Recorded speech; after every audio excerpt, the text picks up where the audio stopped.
Chapter 226, Chapter 224 Evaporated Flesh and Blood, Karma and Retribution. Gain freedom and surrender loyalty. Luke proposed a deal, which struck a chord in Celine's heart. She had long been tired of Paris, the city that never sleeps.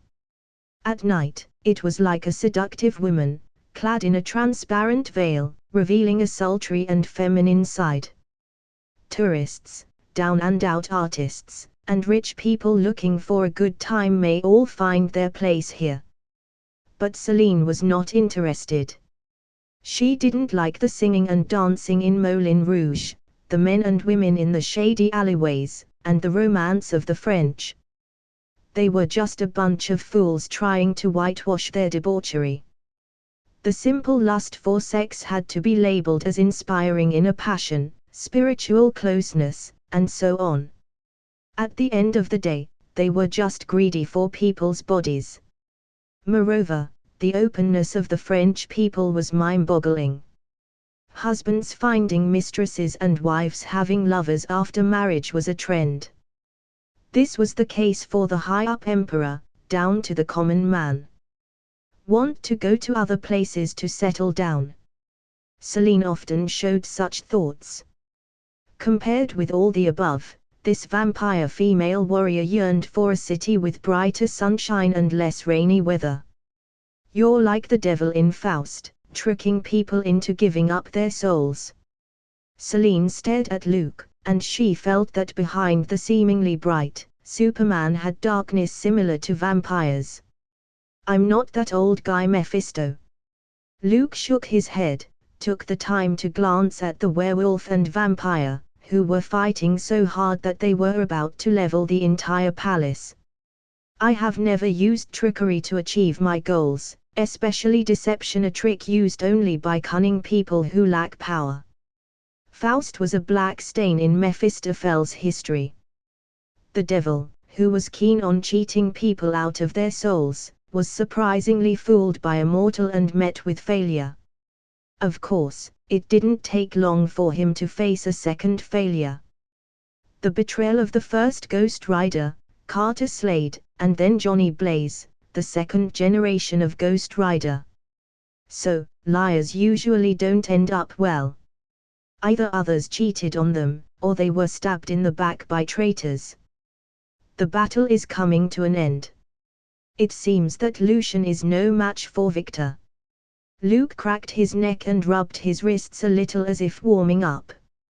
He saw Lucien, the Lycan leader, slamming into the wall behind him. The bricks and stones splattered, and debris flew across the room. Victor opened his bat wings, his body flashed and went towards Lucien in an instant. Before the opponent could get up, he lifted his foot and kicked down heavily. Bang! The force poured into Lucien's chest, and the solid muscles caved in violently. The Lycan leader groaned bitterly and raised his claws, trying to tear Victor's body apart. The latter's bat wings flapped like lightning, he disappeared. A high-level vampire moved much faster than werewolves. You took Sonia away from me. My daughter, my treasure. The next moment, Victor appeared above. The skin of his palm turned blue-black, like cast iron, and it cut toward Lucien's heart. He couldn't wait to taste the blood of werewolves. It was your cruelty that killed her. Lucien looked up and roared, his figure rose again. The muscles of his body were twisted together and had a steel-like color. Taking advantage of the close proximity, he wrapped his arms around Victor and locked his fast-moving form firmly in place. He endured the fatal wound of a hole in his chest and tore off one of his opponent's bat wings with his sharp claws. Rip! Go to hell! The vampire lord's eyes filled with blood, emitted a ferocious glow. The palm of his hand was like a knife, slicing Lucien's neck, and blood gushed out like a fountain. Scarlet liquid splashed on his face, stimulating his inner bloodthirst. Lucien, severely wounded, let go of his hands and gradually shed his bestial werewolf form, falling limply to the ground. Failed. The thought of regret flashed through this Lycan leader's mind. In the end, he still had to rely on the power of Superman. Lucian, you son of a bitch. One of the things I regret most in my life is letting you near Sonya. Victor's face is twisted. Bat wings were the symbol of high-ranking vampires. Once torn away, it would result in a significant loss of strength. This wasn't the Middle Ages, where he could drink blood and extract essence without restraint. It will take at least 100 years for the bat wings to grow back. This was certainly a heavy blow to a vampire in his old age. Damn bastard. Victor lifted his foot toward Lucian's head and spoke with hatred. It's a bit much to treat my customer like this. Luke, who had warmed up, spoke out at the right time. If he dies in your hands, I'll lose money on this deal.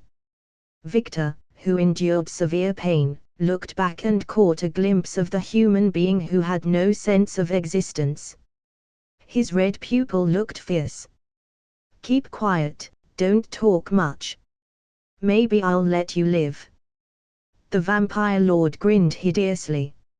I don't care how powerful and respected you are in the human world, but this is the vampire manor, our domain, and a legal hunting area. Even the masters of the sanctum won't stop me from drinking your blood.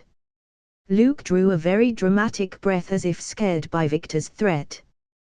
Then he returned to his normal expression, smiled, and said, "Suck my blood. In fact, with your fear of ultraviolet rays and sunlight, I'm worried that if you take a sip, you'll die on the spot." The fear of sunlight was a fatal flaw for vampires. They couldn't make up for it unless they became a hybrid. I was going to talk about Corvinus and the Vampire Coven.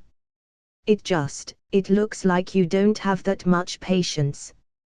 Luke shrugged his shoulders. Victor, who thought he had won the final victory, didn't give it a second thought. He released the bioforce field, releasing the terrifying power that had been suppressed to a weak level. Boom, boom, boom. The air burst. Like igniting a pile of explosives. The tall, upright steel body resembled a small black hole, sucking the airflow and devouring the light. The ground sunk down into a violent vibration. With one hand and one foot, a terrifying destructive power was displayed. It's been a long time since I've tasted this feeling. Luke, who released the bioforce field, looked as if he was released from the constraints of gravity. With both feet off the ground, he was floating in midair. As deep as a lake, his calm eyes looked at the vampire lord, revealing a chilling feeling that made people palpitate. How can this be? Victor was shocked. The original, confident look disappeared in an instant. In his eyes, that ordinary young human suddenly turned from an ant to a titan. The tall figure, like the mythical Mount Olympus, gave people a heavy sense of oppression. Boom! Luke took a step. Everything trembled. The metal and marble paved floor cracked like a spider web. The solid underground chamber swayed from side to side, like a canoe on the vast sea. Sir. I didn't know. Victor's will to fight quickly disintegrated, like melting ice. In the face of such enemies, he didn't even think of resisting. I understand what you are saying and what you are trying to do. Luke said as the momentum continued to rise as if a volcano had erupted. But you're the last step in closing the deal, Victor. So, I can't forgive you. It's not my job. Mine is only to send you to God if you qualify for heaven. Luke's eyes faintly focused. The high-temperature rays of light poured out, lighting up the entire underground chamber red. Celine felt like she was in an oven and extremely uncomfortable. Simply by leaning into the corner, she wasn't even close but felt the pain of being burned. She could imagine how miserable Victor should be. Spare me! The vampire lord cried bitterly, and his whole person seemed to melt. Flesh and blood fell off and turned into ash. Hundreds of years ago, Victor burned his daughter with the daylight. Hundreds of years later, such punishment also fell on his head. This was probably the only wonderful thing about karma. Read next 50 chapters on Patreon. Visit patreon.com/binge-translations. Comment. 40 comments. Vote. Chapter 227, Chapter 225 The Vampire Queen, The Arrival of the Patriarch. The vampire lord was under the shroud of heat vision, his flesh and blood evaporated, and his bones were scorched black. In just a few seconds, the strong, powerful, amazing recovery ability of the vampire body was still turned into a puff of powder-like crystal. Ruauge. Ashes crumbled. Victor was like a weathered stone statue that collapsed. Is this revenge satisfactory to you too? Luke opened up his bioforce field, and the terrifying power that radiated in all directions like light was collected back into his body. Like a volcanic eruption, the violent atmosphere disappeared in an instant. Celine, who leaned against the corner, and Lucian, who was dying, stared at the lieutenant general that looked like an ordinary human, and their hearts were shocked. They never thought that a human could be so powerful. With the rise of his hand and the stomp of his foot, it seemed like a natural disaster. It was beyond imagination. Even the most powerful ancestor of vampires, the legendary Archduke Dracula, may not be able to perform in such a terrifying way. It's unfathomable. Lucian, the Lycan leader, laughed to himself. He previously thought Luke was working with him for the sake of the Corvinus family bloodline. Using the blood of vampires and werewolves, he planned to transform himself into a hybrid with great potential and no fear of sunlight. Now it seems that even if Victor became a hybrid, he wouldn't be a match for Superman. It looks like you're not dead yet, Lucian. Then stay here for the time being. I'll call an ambulance for you. Luke, who got rid of an elder vampire, glanced at the third blood coffin in the underground chamber. In the metal coffin below, a dried skeleton was laid. That was Marcus, who was still sleeping, a direct descendant of Alexander Corvinus. Currently, the last elder of the vampire coven. It could be said that all the grudges started with him. These include the vampires of the Corvinus coven, as well as the werewolves, and the blood feud and war that lasted nearly 1,000 years. Marcus's younger brother, William, the ancestor of werewolves, lost his mind and spread the virus everywhere, which triggered the wolf disaster that ravaged the village. Anyone who William bit had a great chance of becoming a werewolf. To stop this disaster, Marcus approached the elderly Victor. The other party was a great lord who held military power and had enough power to bring order out of chaos. Marcus successfully persuaded the old Victor and turned him into a vampire with the temptation of eternal life. Then, relying on the great lord's army, the spreading wolf plague was contained. After a hard battle, Marcus and Victor imprisoned William, the ancestor of werewolves, in an unknown prison. On this matter, the two sides disagreed. Victor, a cold-hearted man, naturally wanted to eradicate the root of the problem and kill William to eliminate the source of the evil. Marcus disagreed. No matter what mistakes his brother made, he was still a kid. So, Marcus deceived Victor, saying that as long as either he or William died, the immortal bloodline of Corvinus would lose its power. In this way, Victor was forced to promise to spare William and imprison the ancestor of the werewolf for life. Let him sleep for the time being and wait for Alexander Corvinus to arrive before disposing of him. Luke had to respect the other party. Although vampires didn't value their descendants, Marcus was a direct descendant, Corvinus's biological son. He didn't have to make someone childless and start an unnecessary war. General. As Luke was walking towards the outer part of the chamber and standing on the steps, Selene called out to him. I choose freedom and allegiance to you. The vampire warrior, who was leaning painfully against the wall, seriously said, in the name of my ancestors, I, Selene Beckinsale, will sacrifice everything for you.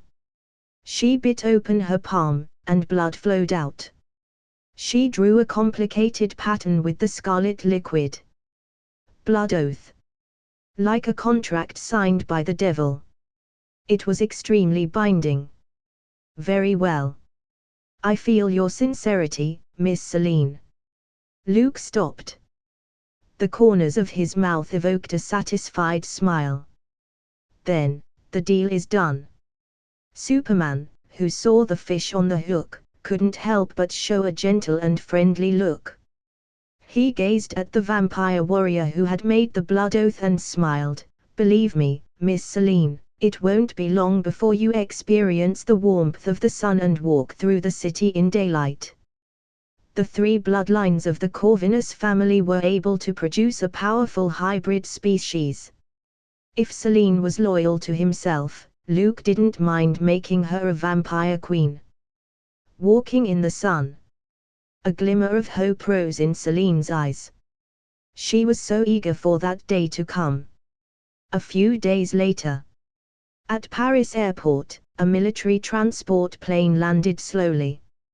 Alexander Corvinus gazed at the deep night and stepped off the elevator. Where is the delegation, Lieutenant General Cavill, staying? The white-haired Corvinus turned his head and asked. The Royal Hotel. The secretary next to him replied. Then, to the Palace Hotel. Corvinus sat in the car, looking a little tired, and slightly closed his eyes. His true identity was a secret to many people. The ancestor of the Corvinus family, father of the werewolf originator, the immortal from Hungary. Any one of them would scare a group of people. I didn't expect the leader of S.H.I.E.L.D. would have a relationship with the Sorcerer Supreme. A bitter smile appeared at the corner of Corvinus's lips. That Superman learned the secrets from Temple of the Three Sources.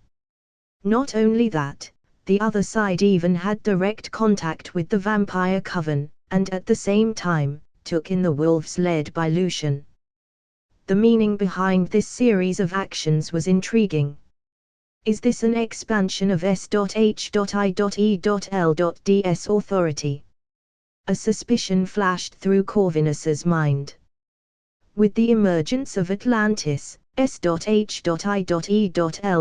broke away from the constraints of the Pentagon and became an independent official institution. It only accepted suggestions from the White House and the leadership of the director. As the first director of SHIELD, Lieutenant General Cavill had never been very receptive to the opinions of others. Because of this, the military and Congress had been quite vocal about Superman. In private, someone called Luke a dictator. I hope Lieutenant General Cavill is an easy man to talk to. Corvinus was a little apprehensive. Although he was an original hybrid, his strength was far greater than Victor and Marcus. But because of his involvement in the human world and his high position, he often went in and out of the Pentagon. Corvinus knew Superman, who was already a rising star in the military, quite well. The opponent's record, strength, external performance, and so on. It was completely clear, or so he thought. As a result, Corvinus didn't display the arrogant attitude that vampires were supposed to have. This kind of behavior, with a calculation in mind, might be one of the reasons why he had survived until now.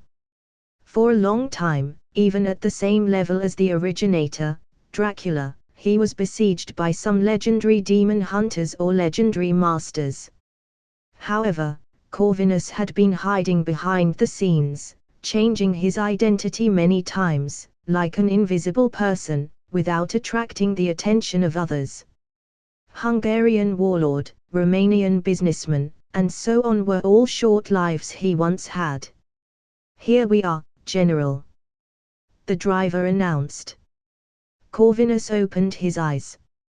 There was a glimmer of ghostly light in them. He pushed open the door, looked up at the Palace Hotel, lifted his leg, and went in. Binge. Read next 50 chapters on Patreon. Visit patreon.com/binge translations. Comment. 28 comments. Vote. Chapter 228, Chapter 226 Magic Congress, Reaching a Consensus. As soon as Corvinus entered the hotel suite, he noticed Selene standing next to Luke. As the father of Marcus the Elder, the ancestor of the family, he had a keen sense of his own offspring. "Victor is the one who gave you the sire bond, right?" Corvinus twitched his nose and caught a familiar scent. He had been silently watching the development of the coven and the three elders. Except for his own son, Marcus. Like the cold, selfish, power-hungry Victor. And Amelia, who indulged in pleasure and desires. All of them had been the subject of Corvinus's attention. "That's right. He ruined my life." Selene's face turned cold when she heard this name. Even though she knew that the old man who appeared before her was the ancestor of the bloodline, a legendary being worthy of awe. But she didn't want to hear Victor's name, and she didn't want to admit that to some extent, the other party gave her a new life. "Ha ha, Selene, you're going to be a good fighter." Corvinus smiled and sat down on the couch, then looked at Lucian standing at the other side. His son, William, was the originator of the werewolves. But the werewolves of that era, once bestialized, couldn't regain their human form. At the same time, there was no shred of sanity to speak of, it was a ferocious beast. It wasn't until subsequent generations of bloodline changes that the current wolf clan was formed. "Lucian, I know your past." A glint passed through Corvinus's eyes. He spoke in a deep voice, "Your mind is far better than your strength. This is the key to being a leader. Are you now under General Cavill's command?" Lucian, the Lycan leader who had recovered, nodded and said respectfully, "Yes, sir. I will soon take my people to the North American continent. The general promised me that there would be a place for werewolves in the New York underworld."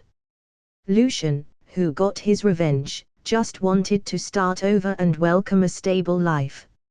Not to mention being supported by Superman as a backer. This was something that many people wanted. Of course, he should seize the opportunity.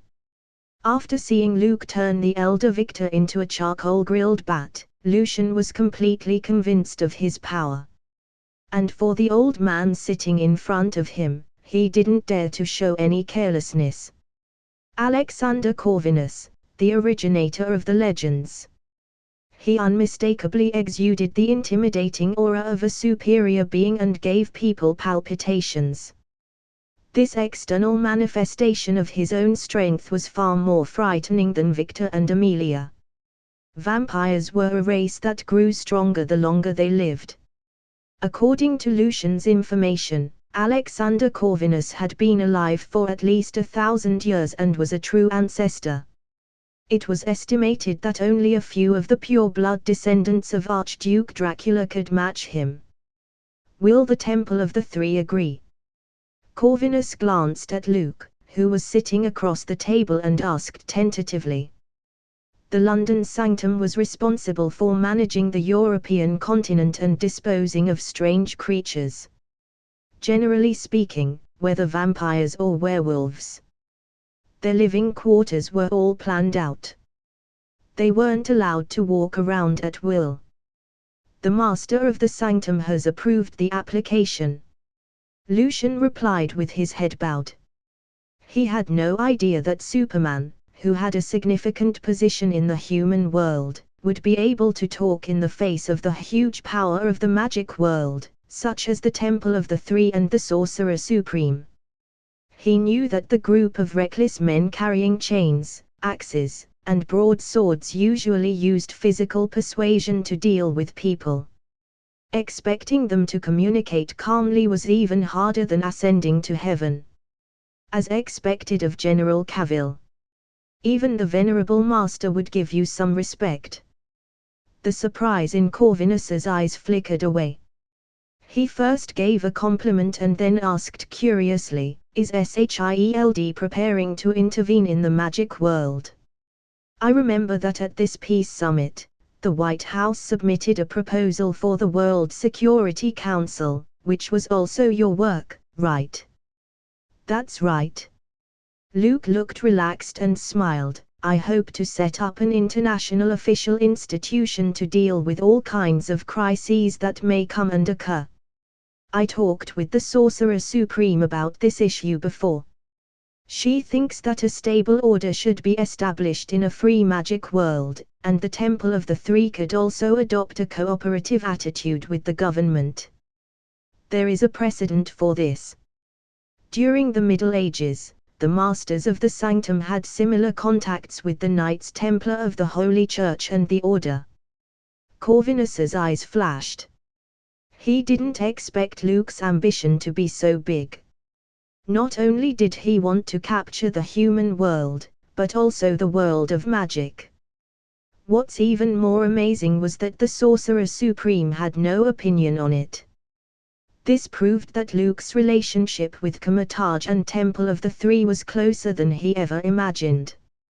Back to the subject, General Cavill, I got your call, and I immediately rushed here from Washington, D.C. After raising his initial evaluation of Superman by another notch, Corvinus spoke in a deep voice, "No matter what you want, my only request is to save Marcus's life." Luke was pleased to see Corvinus's straightforward attitude. Compared with Victor's arrogance, this ancestor knew how to communicate with others better. Marcus is still lying in the blood coffin in the vampire mansion, and I didn't wake him up.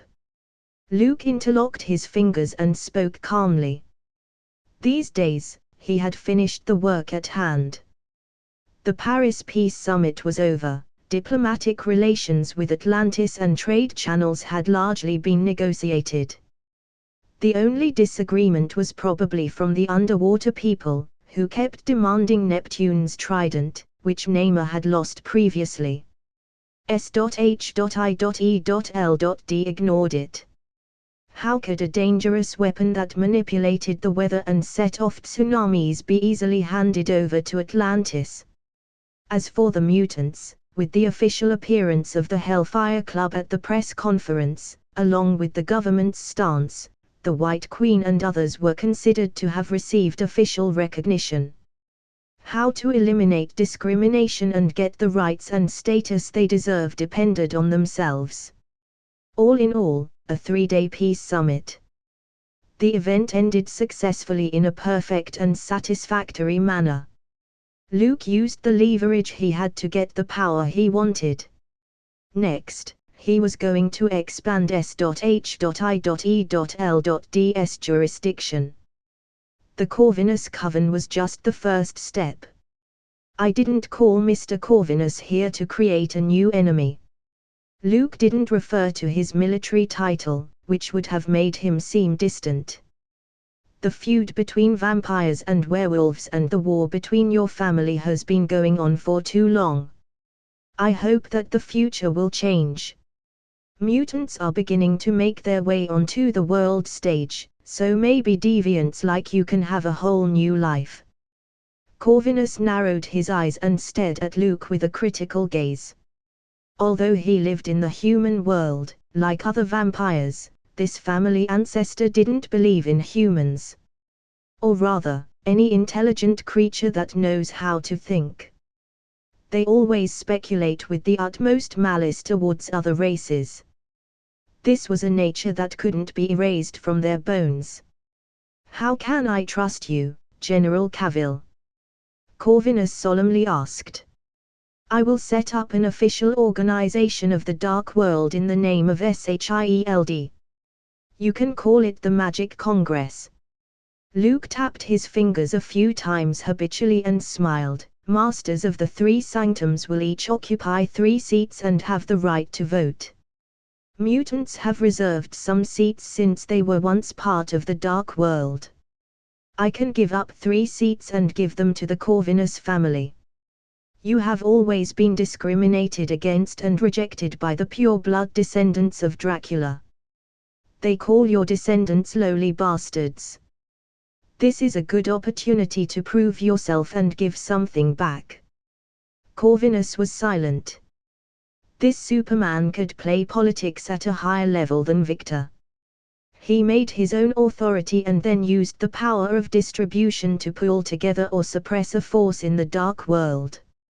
In any case, the biggest winner would always be the initiator. "It's attractive." Corvinus was indeed impressed. He had put up with the pure-blooded descendants of Dracula for some time now. The vampires, who prided themselves on being legitimate, had been suppressing the Corvinus family. They even expelled Victor and Marcus from Hungary, Romania, and so forth to Paris. As an ancestor, Corvinus also had some anger. But he didn't want to start a war, so he chose to keep it in mind silently. He wouldn't forget the humiliation of being called a lowly bastard. "So, what do I have to give?"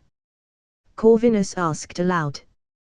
"1 tube of your blood and the whereabouts of the 3rd bloodline." Luke said calmly. Binge. "If we cross 550 power stones today, I will release 1 extra chapter tomorrow. You can also read the next 50+ chapters ahead on Patreon right now. Visit patreon.com/binge translations. Comment. 28 comments. Vote. Chapter 229, Chapter 227. What was expansion? The perfect creature.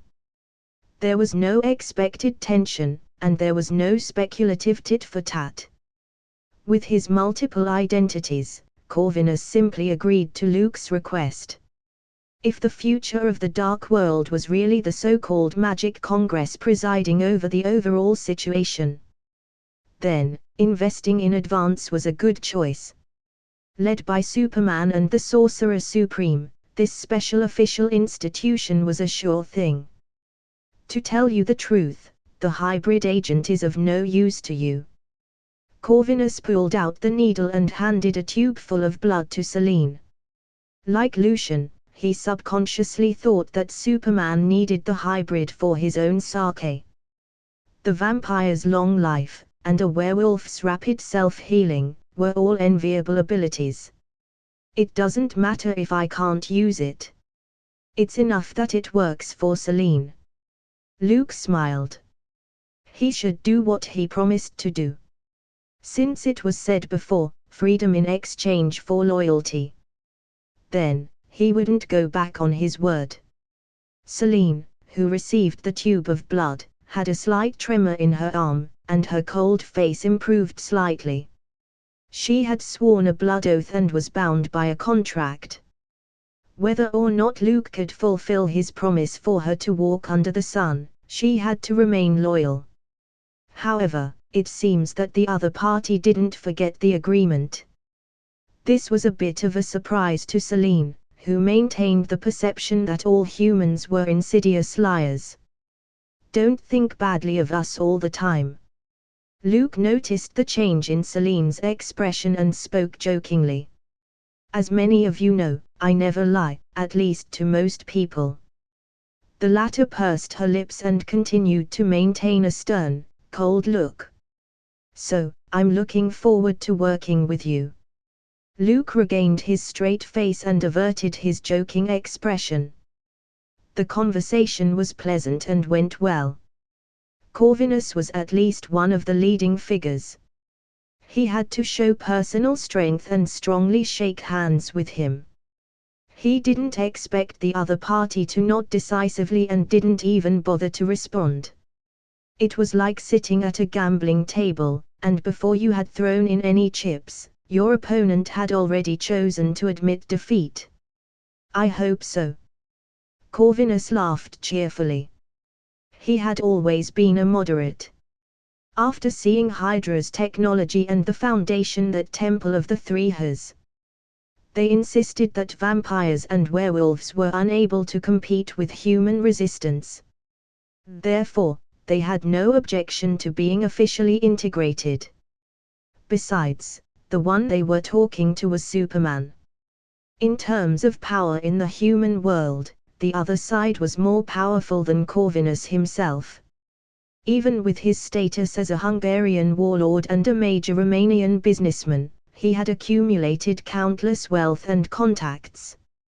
But against Luke's incredible rise, he's still not good enough. After all, no amount of wealth and connections could guarantee his survival from Superman's iron fists. "Marcus, I'll go wake him." Boom. Halfway through Corvinus' sentence, the sound of a floor-to-ceiling window shattering rang through the hotel suite. A hideous figure with bluish-black skin suddenly appeared in midair. The pair of fully opened bat wings flapped rapidly, curling up a violent flow of air. "Mr. Corvinus, your son has come." Luke was calm, not surprised at all. With his senses, it would be a lie if he didn't notice Marcus' sudden attack. Marcus became a hybrid. Corvinus looked surprised, not understanding what had happened. It should be Lucian's blood. When he fought with Victor, the blood flowed into the blood coffin and awakened Marcus, who was sleeping. Luke explained with a look of realization. Lucian, who was standing behind him, couldn't help but feel that Superman's acting skills were superb. All this, obviously, was expected. "Father." After becoming a half-werewolf, half-vampire hybrid, Marcus's strength had greatly increased, far beyond the elders. Coming in through the hotel's floor-to-ceiling windows, the bat wings behind his back retracted slightly, and he looked indifferently at Corvinus. "The hotel manager had just replaced my windows." Luke muttered silently. "Last time Celine visited late at night, he broke the French window, and Howard paid the bill. Although the hotel insisted on not taking it and thought it was only a trivial matter. But as a decent person, Superman, the official delegate, also insisted on paying. The fine tradition was engraved in his bones that he would not and should not take advantage of the common people. If there were damages to public property, he had to compensate for it." "What?" "Neptune's trident. The continental shelf oscillator." "Oh please. Atlanteans were not common people. Besides, Luke didn't take advantage of them. You want to work with humans. I'm very disappointed." Marcus ignored the weak human being who had no sense of existence and spoke hoarsely. The hotel suite contained a werewolf, a vampire, and his biological father. A mere human being, living among them, was just like husky entering into a wolf's den. Not worth caring about. "Victor is dead. I saw his remains in the underground chamber," Marcus said excitedly. "He must have been burned in the sun by the master of the sanctum and reduced to ashes. That guy was always clinging to power, challenging the rules of Temple of the Three, and now he got what he deserves." Corvinus stopped talking and wanted to remind his rebellious son that the man who killed Victor was beside him. "My strength is much stronger than before, father. As long as we find William's whereabouts, our brothers together with you as the originator, we can drive the pure-blooded descendants of Dracula to extinction. Marcus was also a vindictive man. He was deeply hostile to the pure-blooded cronies of Dracula. As for humans, they are untrustworthy, weak, and greedy. They only deserve to be slaves. Hearing this, Luke coughed and flatly said, "Mr. Corvinus, I find myself offended." Selene and Lucian exchanged looks, secretly holding a trace of sympathy for Marcus. Any guy who took Superman lightly wouldn't end up well. Victor was a lesson learned. The vampire lord had been taught a bloody lesson with his own life. "Shut up, Marcus, you've been blinded by the sudden power," Corvinus quickly chided. He didn't want his son to offend Superman. If the other party were angry and beat Marcus to death, he wouldn't even have a chance to take revenge. Marcus was rebellious, disobedient, and liked to get into trouble everywhere. But after all, he was a direct bloodline, so more or less, he should be given some tolerance. For the three branches of the Corvinus bloodline, William was unable to communicate properly, Marcus was too rebellious, and the unknown normal human was long ago erased by time, leaving only a continuous succession of descendants. Simply put, Marcus was probably the only son who could communicate with him, and he didn't want to see him die under Superman's iron fist. "You've lived too long and worn out your ambition, father." Unfortunately, Marcus, whose pride was so inflated that it was about to explode, couldn't understand Corvinus's painstaking efforts. He was so immersed in the thrill of being a hybrid that he was high as a kite. Losing the weakness of being afraid of the sun, with the terrible power of a werewolf and the amazing speed of vampires, this was a perfect creature. His future potential was limitless. What Dracula, what pure-blood descendants, what Sanctum Masters, all trash.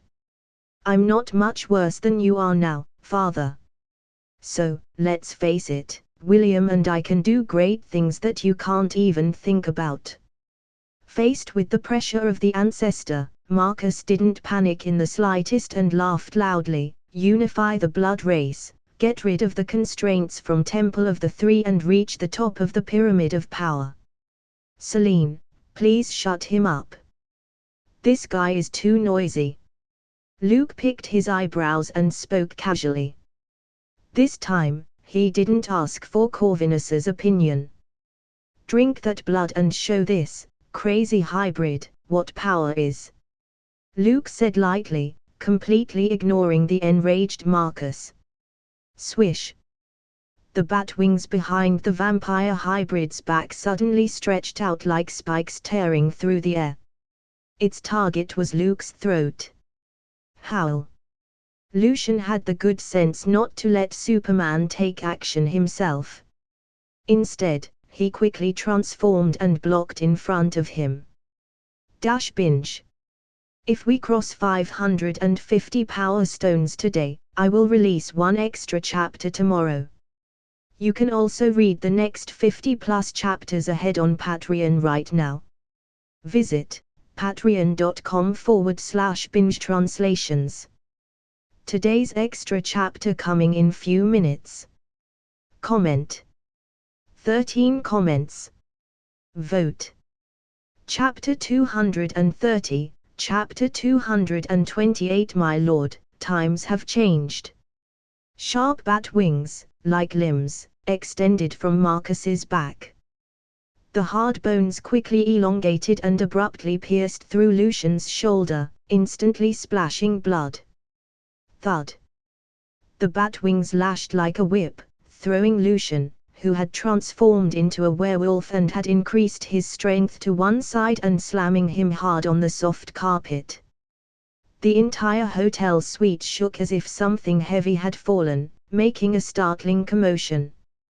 The Lycan leader was able to hit Victor at least a few times, but when faced with Marcus, who had become a hybrid, he was unable to fight back. The power of the hybrid species can barely be perceived. Luke, leaning on the sofa and keeping calm, thought so. That's almost equivalent to half of Captain America.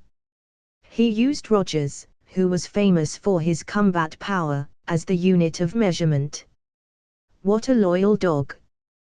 Getting rid of the Lycan leader in the way, Marcus sneered and pulled back the elongated bat wings behind him. He licked the blood dripping on it. There was a trace of satisfaction on his ugly face. That's enough, Marcus. Don't go on with your nonsense and cause more trouble than you can handle. Corvinus, trying to pose as a strict father, shouted loudly. Unfortunately, with a rebellious son, this attitude would only achieve the opposite effect. Father, you have known about the hybrid race for a long time, but you never told us about it. With an apparent disgust in his eyes, Marcus looked at Corvinus, who kept his human form. William is a damn werewolf because of your bloodline. You could have made him better, but you didn't do anything. The fear of daylight is like a curse that has been seared into a vampire's body and can never be erased. The thirst for flesh haunts werewolves, making it impossible for them to think rationally. You could have solved all these problems. William and I were supposed to be perfect creatures, ruling Europe together and becoming great monarchs like Charlemagne. If we could have an army of hybrids, we could be invincible in the human world. Luke, who leaned against the sofa, scratched his ears and looked at Corvinus, who looked embarrassed. It was very difficult for the old father to have a stupid and rebellious son. As a Hungarian warlord, how could Corvinus not have a burning ambition? He also considered dominating Europe, ruling the world, and creating a glorious dark dynasty. However, Corvinus recognized the reality in time. After seeing Temple of the Three and the powerful capabilities of the Sorcerer Supreme, he decided to give up on that thought. How could vampires and werewolves be more terrifying than the dimensional demons? Want to take over the earth and rule mankind? At the entry level, there was already the alien overlord, the All-Father. Anything below this level should just go to sleep early, like good little kids. Therefore, Corvinus thought about it seriously, decided to follow his inner will, and chose to be an unknown moderate. Sometimes, the key to living a long life wasn't strength but vision. The easily proud and arrogant guys were usually killed as soon as they left the novice village. Selene shut him up. Luke looked at the female vampire warrior who had entered the transformation stage and gently said, "If we go on, I'm afraid we'll have to force Mr. Corvinus to take action himself and kill his own son." Selene, who quickly injected the Corvinus blood sample, struggled to nod. She was experiencing great changes in her body, and her tall figure seemed to be getting slimmer. The bones made a subtle sound as if they were being pulled up. Then, the fitted leather jacket, as if overwhelmed, tightly stretched, outlining the fiery curves. The hybrid has a second growth effect. Luke glanced at the big headlights, which were particularly striking, and then at the taller, more muscular Marcus. Thinking, because they were different genders, they developed in different areas. This the hybrid. Selene was unaware of her boss's strange and inexplicable thoughts. After a few moments of intense pain, the genetic chain in her body reassembled itself as if it were rapidly breaking down. Her pupils turned completely black as if they could absorb light. Her limbs were stronger, and huge bat wings popped out from her back like Marcus. A fierce aura suddenly burst out. "Ha ha, I remember you, Selene. The little pet next to Victor." Marcus's eyes were cold, like needles sticking to his opponent. "Now you have become a traitor to your coven, a lapdog of a human." What is the use of becoming a hybrid if you don't even have the rank of an elder? Swish! The bat wings sprung out. Like a sharp knife. Hold your arrogance. Celine's body flashed. She dodged the fatal blow that could have severed her head. This will be your undoing, Marcus. Celine, who was also a hybrid, wasn't familiar enough with the sudden and powerful strength. She swept through with a streak of shadow and rushed out the floor-to-ceiling window, wanting a wider battlefield. I will prove to you who the best son of Corvinus is. Marcus made a sharp statement and followed after Celine, who was hovering at a low altitude. The two clashed like lightning in a rapid exchange of blows. Like a rolling blade, the bat wings kept spinning and slashing, bringing up strong air currents. Mr. Corvinus, there shouldn't be a problem if your son gets injured, right? Luke walked to the floor-to-ceiling window and looked down at the two hybrids battling furiously. Marcus was better in strength, while Celine was better in speed. It was down to who had more combat experience and endurance. Lieutenant General Cavill, Marcus deserves a lesson, but he... Corvinus watched Luke's expression change and silently swallowed the phrase "is still a child." After all, Marcus has lived for hundreds of years, and no one would believe him if he said he was a spoiled child. I still hope you would do me the honor of teaching him a lesson, just this once. Corvinus was never a strict father. Otherwise, when William caused a wolf disaster, he would have stepped up and cut off the source. For so many years, the Hungarian warlord quietly wiped the asses of his two ungrateful sons and took care of the loose ends. They even came up with the idea of hiring people to write about vampires and make movies about vampires to expand their influence and cover up their existence. I have no bias against Marcus, but this is a personal vendetta between him and Celine. The corners of Luke's mouth turned up, and he whispered, "How could there be room for two hybrids in the Corvinus coven? The time when the elders took turns to rule has passed. There can only be one ruler in the future. Who will become the leader of the coven, lead the vampires to the North American continent, enter the Magic Congress, and occupy that seat dash? All this will have to wait for the outcome of this battle. Winners will have power.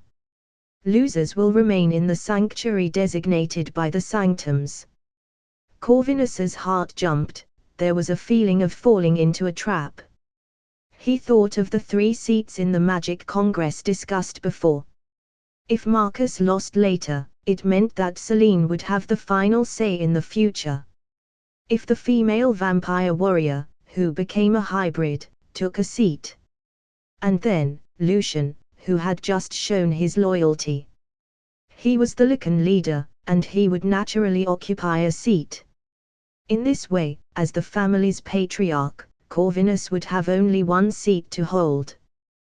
When a problem needed a resolution, and the 2 votes were against his 1 vote, then his voice was useless. "General Cavill, I think this is very unfair." Corvinus, who felt like an honest man being bullied, politely expressed his opinion. "Is it? But that's fair enough for me." Luke raised an eyebrow and calmly replied. "Don't mind the details, Mr. Corvinus. Marcus was already an elder, and becoming a hybrid will only make him stronger. Don't you have confidence in your son? You don't think he's a match for Celine?" Corvinus looked at Marcus, who had the upper hand for the time being. He didn't know how to answer. Although it was said that his son was stupid and vicious. But in terms of strength, he was really a step ahead of Celine.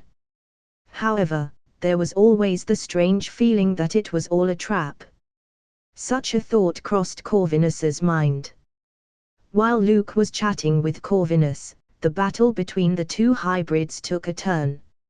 Marcus's bat wings flashed, and he approached Celine, who was losing strength and was in a disadvantageous position. The blue-black veins on the ferocious face revealed a serious murderous intent. Fresh blood from the same race. I wonder how it tastes. A thought swept through Marcus's mind. He quickly strangled her neck. His hand felt like it was cast in iron. At the same time, boom! An ultraviolet bullet penetrated the heart of the hybrid man. You! Marcus's movement paused, and his hand dropped helplessly. He looked down and stared at the wound. Times have changed, Marcus. Werewolves are no longer hunted with swords, nor are vampires dealt with silver crosses and Bibles. Celine added one more shot. If he were a normal vampire, he would have been burned to ashes by the ultraviolet light. But Marcus was already a hybrid and was no longer under the curse of daylight.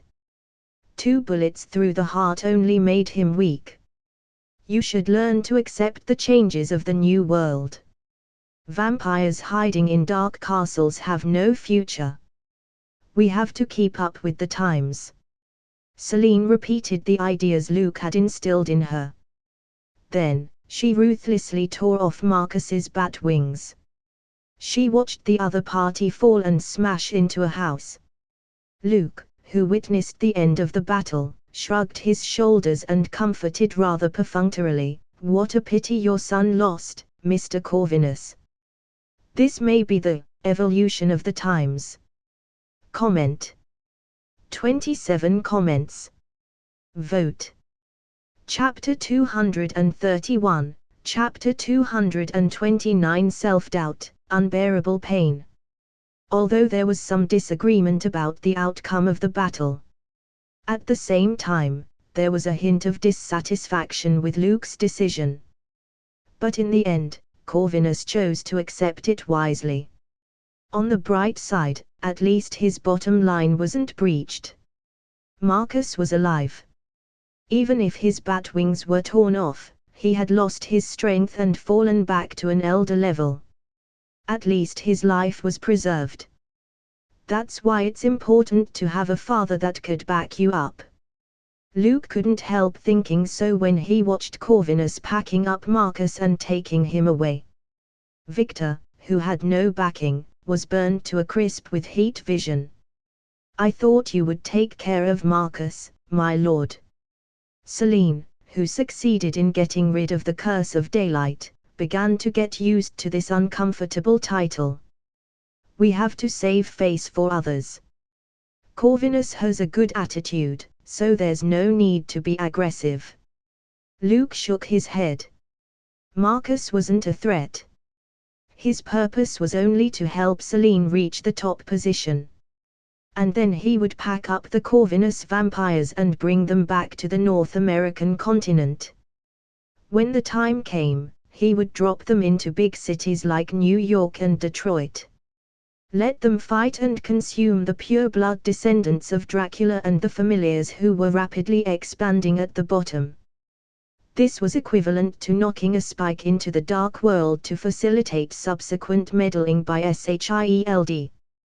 The proposal for Magic Congress was temporarily under construction as expected. It would take quite a long time for it to be fully realized. Not knowing that, Corvinus found himself looking forward to the Magic Congress.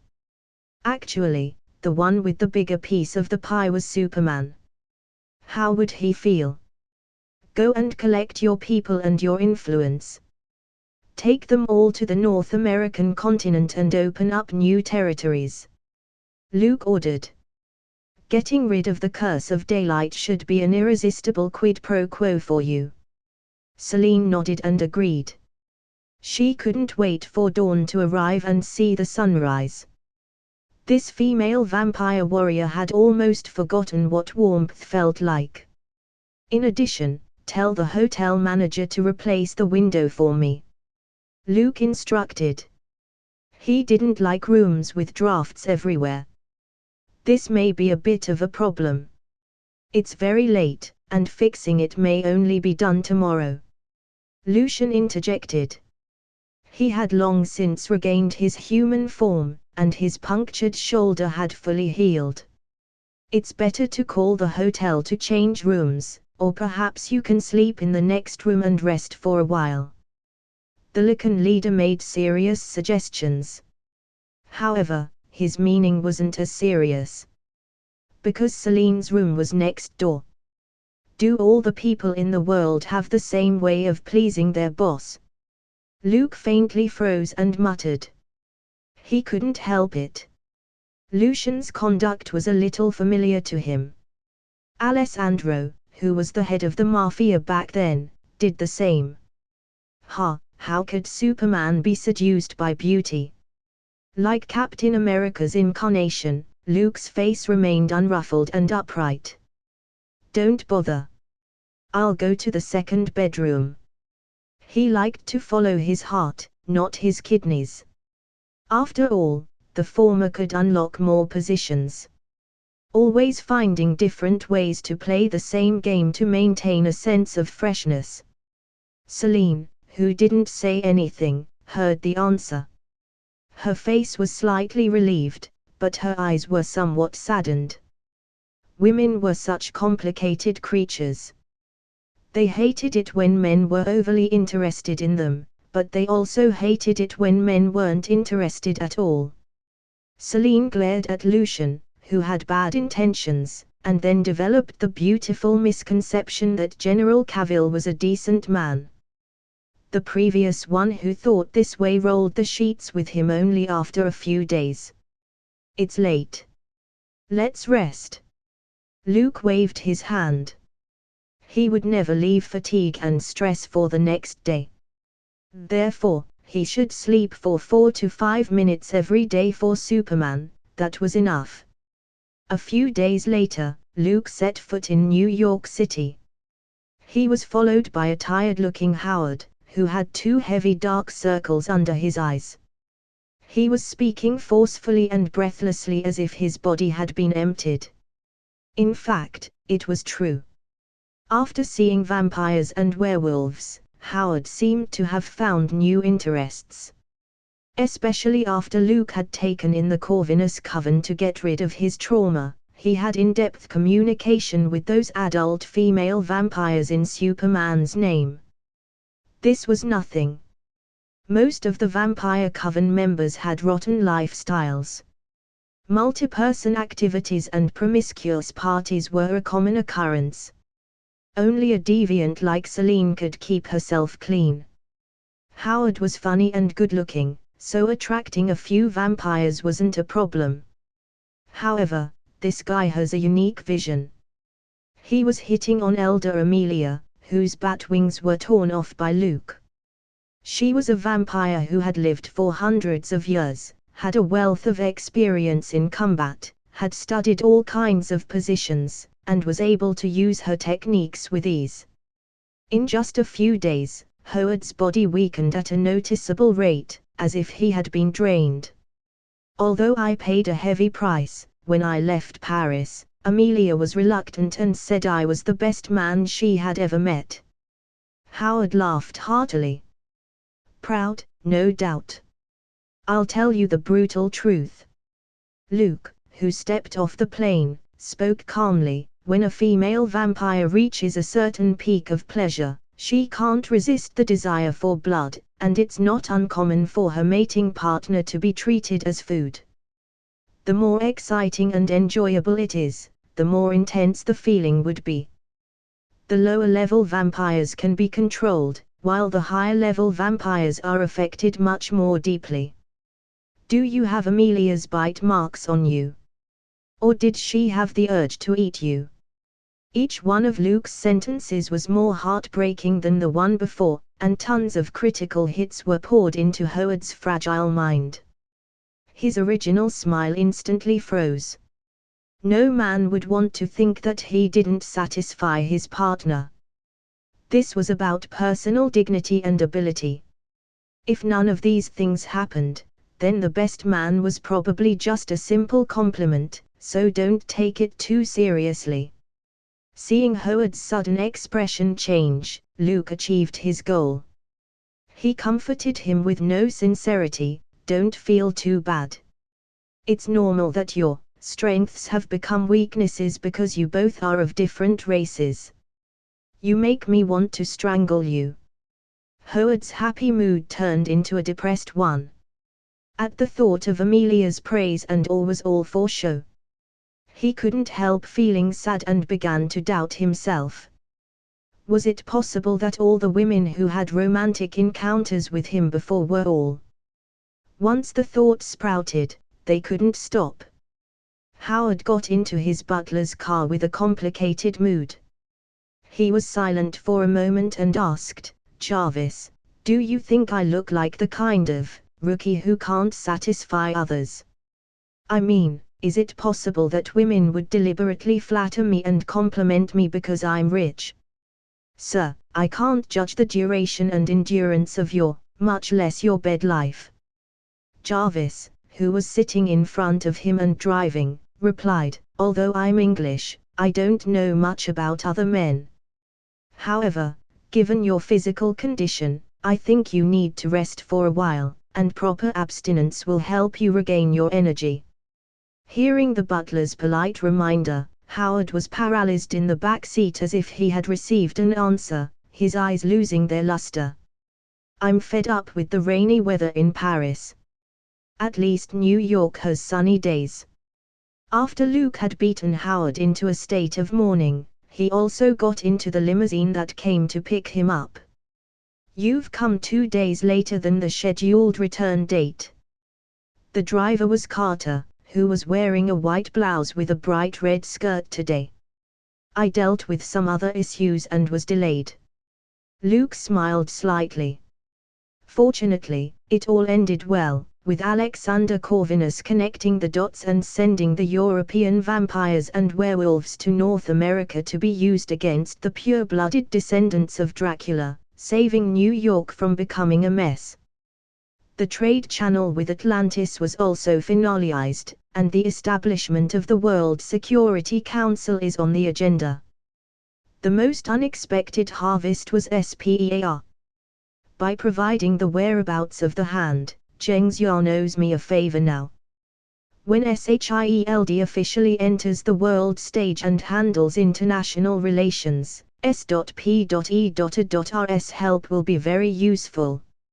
Luke closed his eyes and took stock of the plentiful harvest picked during the peace summit. "I heard you met a new woman in Paris, or rather, a vampire." Carter, who was holding the steering wheel, seemed to say so carelessly. "That's all rumors. Speaking of this, it's Howard's fault. He just had to go to the Moulin Rouge." Luke's face remained unchanged as he threw his own best friend, Howard, under the bus. Anyway, the other party always had a bad reputation, and a little more scandal didn't matter. That's very much like him. After listening to Howard's misfortune in Paris, Carter's mouth smiled a little more. "By the way, the other day, a monk dressed as a sanctum priest approached SHIELD and said that when you came back, you had to go to the New York sanctum. There seems to be something wrong, Incomatage. Surprise mass release goal. Every 400 power stones today equals 1 extra chapters tomorrow. Current PS, 1400. Comment. 29 comments. Vote. Chapter 232, Chapter 230 Setting foot in Comatage, the Ancient One on a business trip. What could go wrong in Comatage? This question flashed through Luke's mind.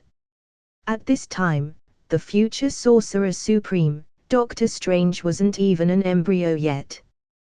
The predetermined successor hadn't appeared, and the Ancient One was stabbed by a traitor, so she was out of the way. She took advantage of the opportunity for early retirement. For the time being, there was no need for her to come out. Then go directly to Greenwich Village. Luke murmured. He planned to make a trip to the New York sanctum first. Anyway, S.H.I.E.L.'s work wasn't urgent. Instead of focusing on all kinds of boring documents, it was better to go to Kathmandu for a relaxing break than to attend one social gathering and boring meeting one after another. He didn't forget that Sorcerer Supreme had previously agreed to open Kamataj's magic training course for himself. Let Howard rest for a while. Taking him to Kamataj to train with the fierce masters now would probably completely empty this guy's body. Luke thought silently while watching the scenery outside the window. The elder vampire Amelia's squeezing to the last drop ability was one of the best. Howard, whose physical quality was just ordinary, was no match. Back pains, weakness, and exhaustion were normal. Even if he didn't get the upper hand, it was considered strong enough. After about 40 minutes of driving, Luke arrived at Bleecker Street, Greenwich Village. Since becoming a Superman and having a friendly conversation with Sorcerer Supreme, the three sanctums no longer refused his visits and were very kind to him. "General, please come in." The building for the New York Sanctum seemed to be surrounded by magical devices similar to sensory boundaries. Luke had just stepped out of the car when the same Master Nico who had greeted him before appeared at the door at the right time. The dark face was still covered with the same mysterious smile that inexplicably made people want to kick it very hard. "Peggy, you should go home first. Help me put off the Pentagon and White House meetings. Just say I have other things to deal with." Luke turned to the commander of SHIELD and said so. His intuition told him that the masters of the New York Sanctum had approached him and that it wouldn't be a minor problem. "Okay. But the president?" "Never mind, it would have to wait until you come back." Carter's brow furrowed slightly, wanting to say something. Luke noticed the female agent's odd behavior but didn't ask any more questions, as Master Nico was still waiting at the entrance to the sanctum. "General, Master Russell already knows about your visit. Tea is ready in the reception room on the second floor." Luke, who had been here several times, was familiar with it and went straight up the stairs. He pushed open the second-to-last room in the corridor, and in the ancient parlor, an old man with a white beard was sitting there. The other party, who Master Nico called Russell, was also the master of the New York Sanctum. In fact, the Sorcerer Supreme had built a system that actually treated Kamataj as a talent development organization. The disciples who were willing to stay and follow him or her were trained and mentored. If they were qualified, it wouldn't conflict with the competition. After graduation, they would be assigned to one of the three sanctums and go to various places to perform missions. Only those who performed well and were gifted were qualified to be the masters of the sanctums. Don't judge Russell by his old age and slow speech. If he could be the head of the New York Sanctum, obviously he would be a strong, muscular man, the kind who could kill a Bengal tiger with one punch. Today's masters have long gotten rid of the weak image of the past. Every day lifting weights, exercise, wearing heavy armor, or lifting a giant sword, yoke, and axe, everything was qualified. Because when signing a contract and borrowing the strength of the dimensions, they needed to pay a price. Without a strong enough body, they would die after a few years. "Please sit, Lieutenant General Cavill." Master Russell, smiling kindly, handed over a cup of good tea. This old man with white beard was interested in Chinese culture. The tea ceremony was one of them. "Well, it's an improvement over the last one. Master's understanding of tea making and tea drinking has grown more and more profound." Luke looked down and sniffed, and there was a fresh scent pouring in.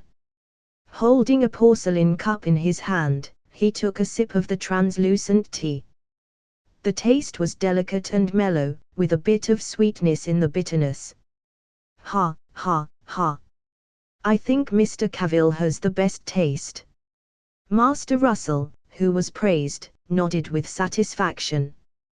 People in the sanctum only drink vodka, whiskey, and soda. They don't know how good tea is.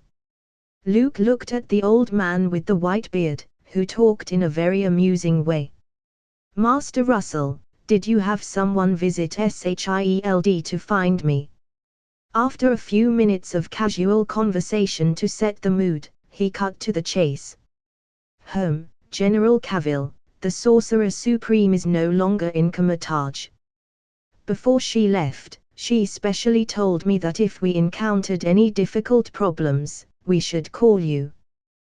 The old master cleared his throat and slowly said so. Ancient One wasn't in Comatage.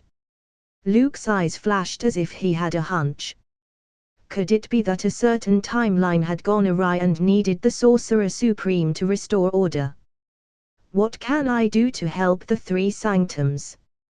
Luke smiled and kept his mouth modest, but inwardly he thought, Sorcerer Supreme wouldn't take advantage of the business trip to rest and relax, right?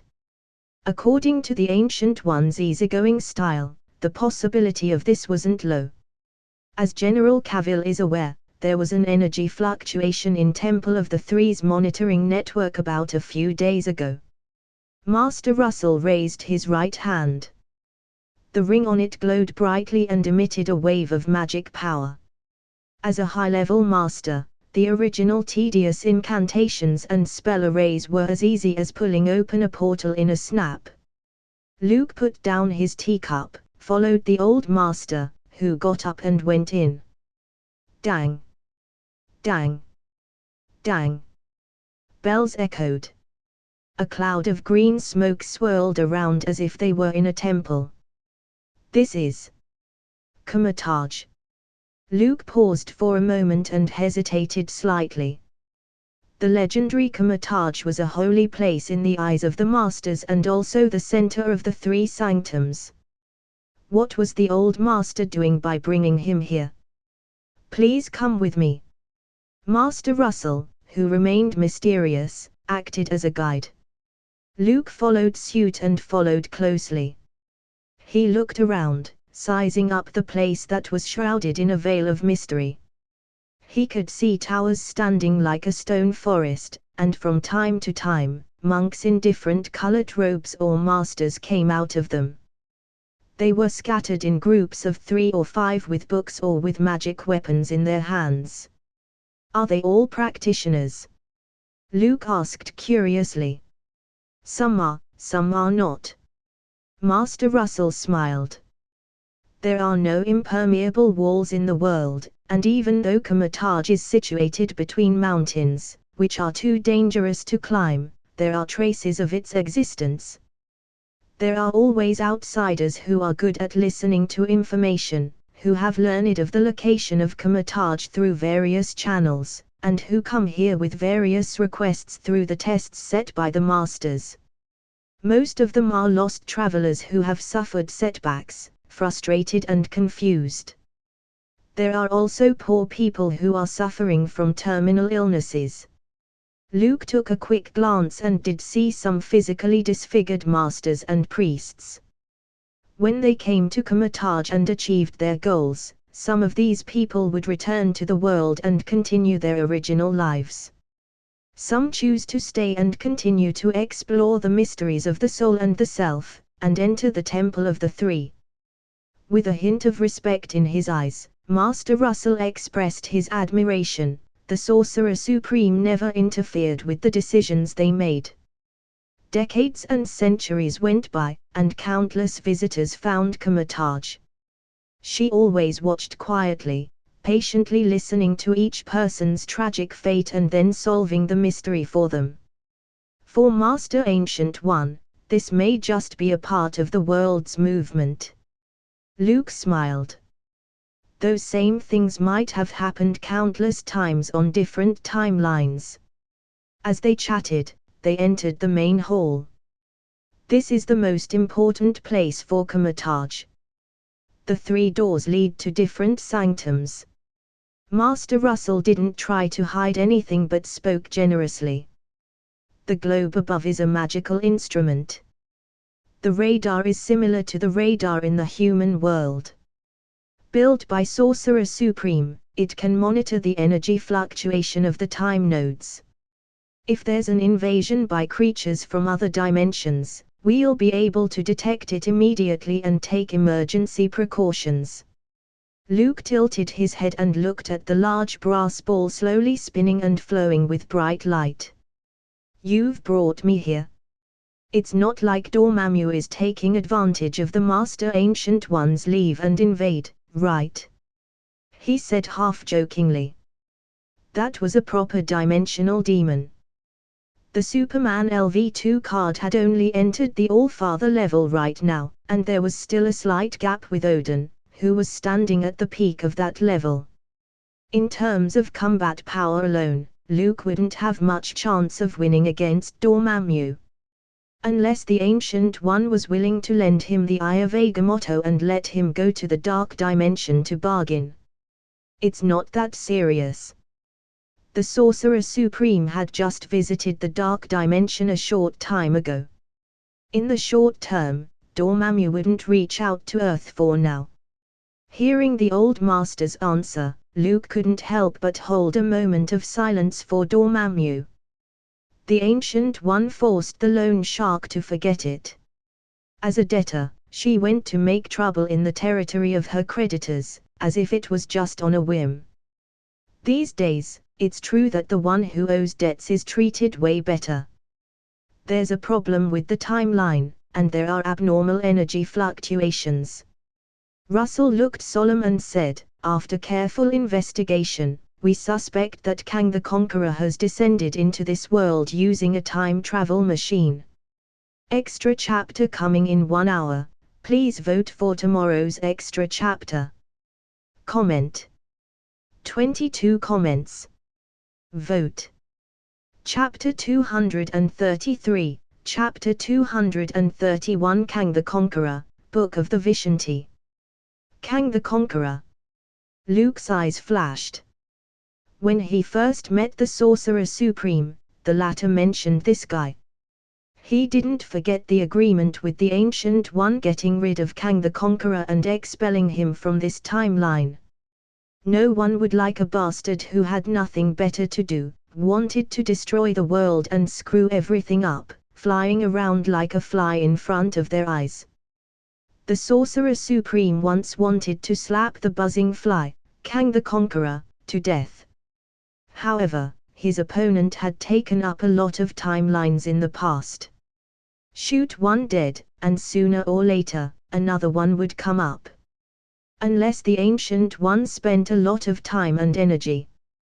Follow the footsteps of Kang the Conqueror, retrace every timeline, and kill them all. Otherwise, this nasty guy would grow again after being cut down, like a leek. And grow thicker and stronger. His experience of fighting with the Sorcerer Supreme would also be enriched. All in all, the Ancient One detested Kang the Conqueror.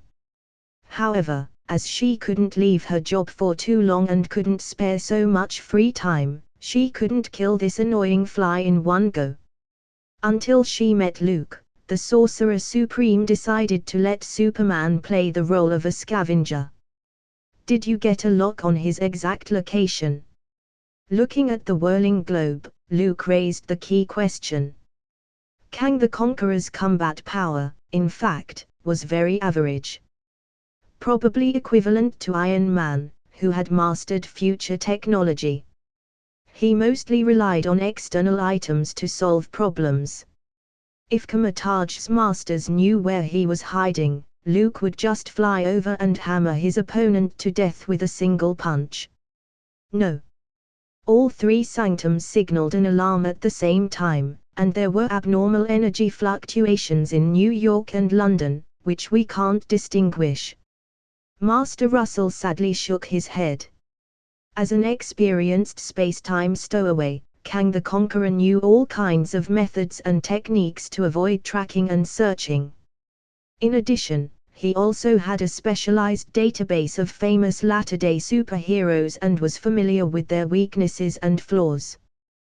The combination of all these factors made this guy extremely difficult to deal with. That's why the Sorcerer Supreme was interested in Luke. Superman didn't belong to any timeline of this universe. His past experience was blank, and his future development was constantly changing. Kang the Conqueror had no way to make valid and reasonable judgments and develop useful targeted solutions.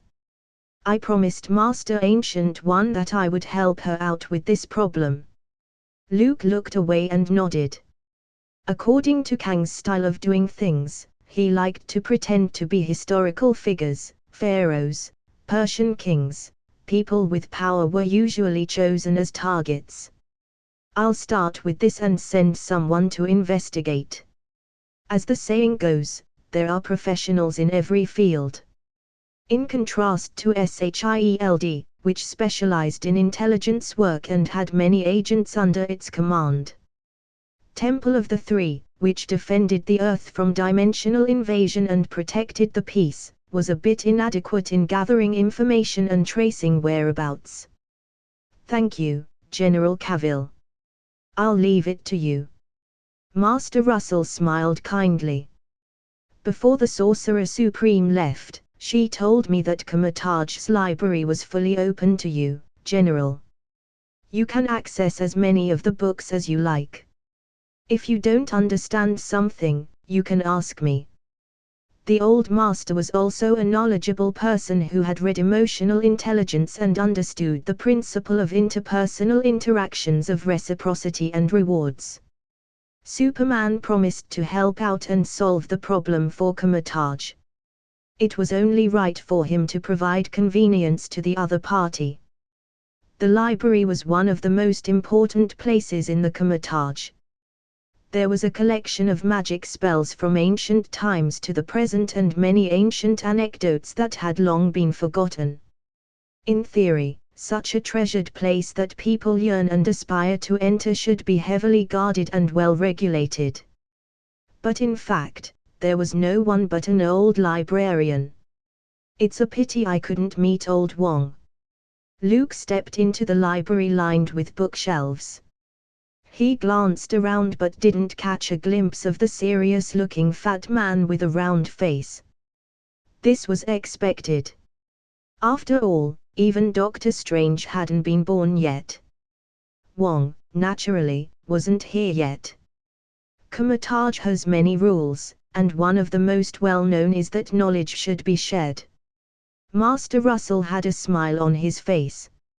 Each of the followers of the Sorcerer Supreme, who passed the test, signed a contract with the three Vishanti and were able to use the sling rings with ease. Everyone could come to the library, browse and borrow books at will. Even if it were some forbidden spell, there wouldn't be a problem. The Sorcerer Supreme thought that this was also a kind of trial, which could test whether the Master's heart was firm and whether they could hold back the temptation that came with great power. So, it was inevitable for Comataj to have traitors. Luke thought so silently. Sometimes, human nature couldn't stand excessive testing. Like the Sorcerer Supreme's disciple, Caecilius, who was defected to Dormammu. The reason why he betrayed the Ancient One was that he had studied the forbidden art. From there, he studied the way to penetrate into the dark dimension and steal power. Caecilius was just a high-level master. Even though he was gifted, what could he do to resist the corruption and compulsion from a dimensional demon? Therefore, from the moment he opened the book, his fate was already sealed.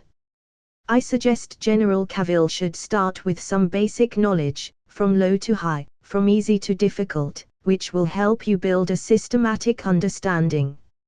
Master Russell was as enthusiastic as the salesman who came to your door to sell textbooks.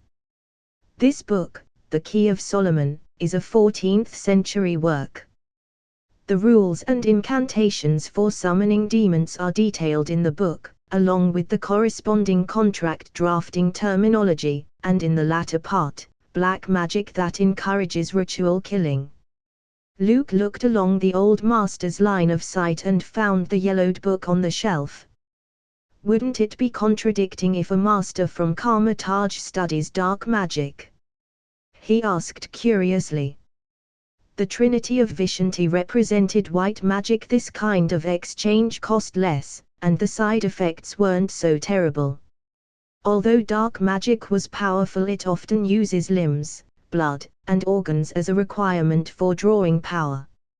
Odd, Dr. Strange once suffered from an incurable gastric perforation because of excessive use.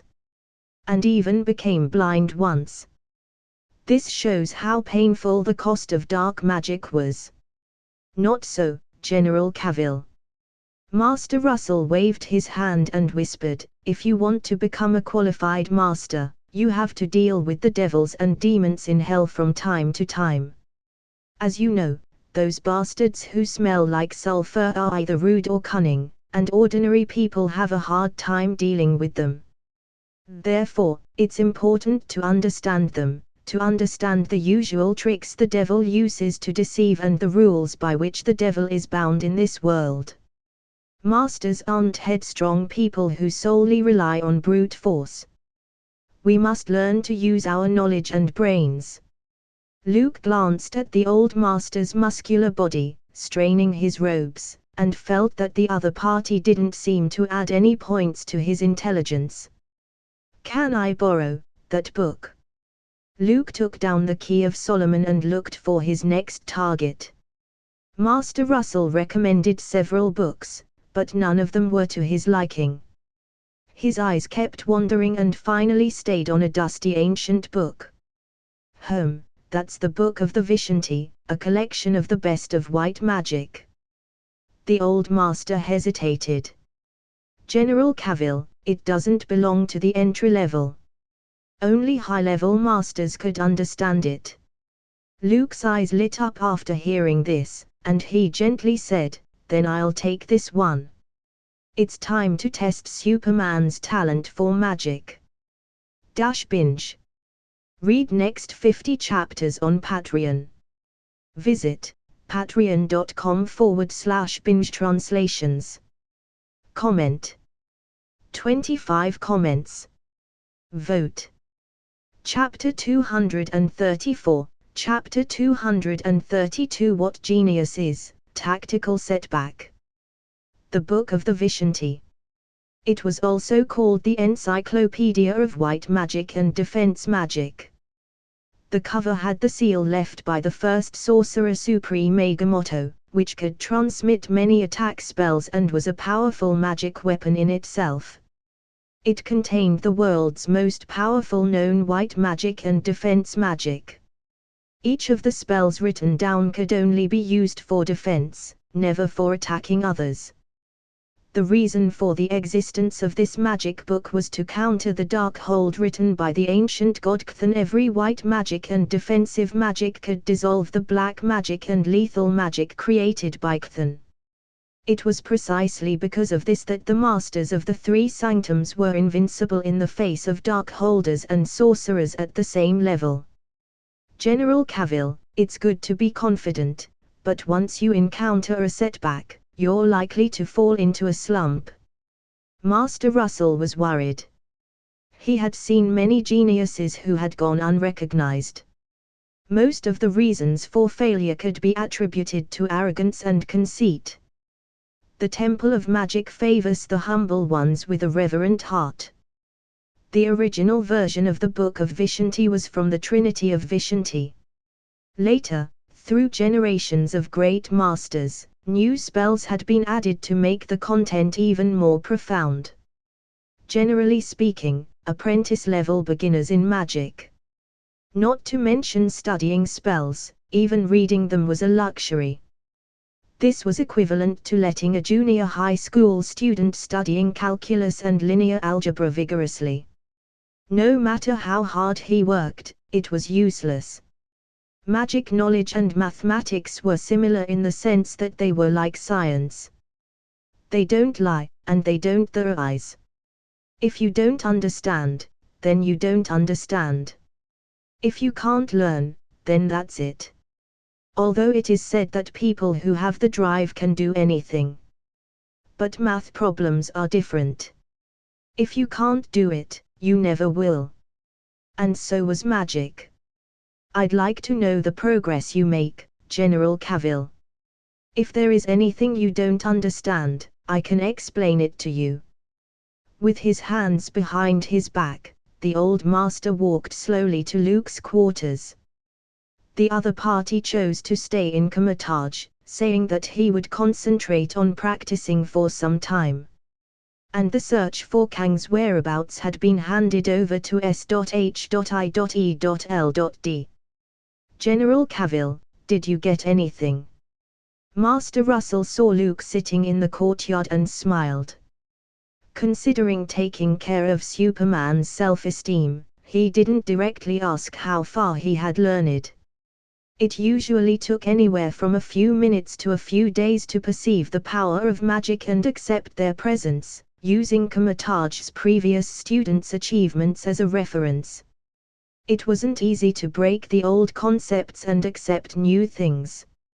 For example, Strange, whose hands were disabled, had to let the Sorcerer Supreme take him on a trip to dimensional space before abandoning his inner confusion. Then, drawing on magic and learning to control, use and manipulate it was another threshold that would screen many people. The sign of completing this step was the ability to infuse magic into the sling ring and open a portal. So far, the best student at Comatage had a record of 7 hours and 6 minutes. No one had been able to break it. As for the future Sorcerer Supreme, he was thrown to Mount Everest and almost froze to death before he learned this skill. I have a deeper understanding of the soul, the self, and magic. Seeing the old master, Luke's frowning brows slowly spread out. He seemed to be thinking about something and asked softly, "But one thing, I'm puzzled about. The power of magic in the modern world is rather meager, and in a metropolis like New York, it's almost non-existent. That's why masters sign contracts with dimensional demons to borrow power. Am I right?" Master Russell nodded his head.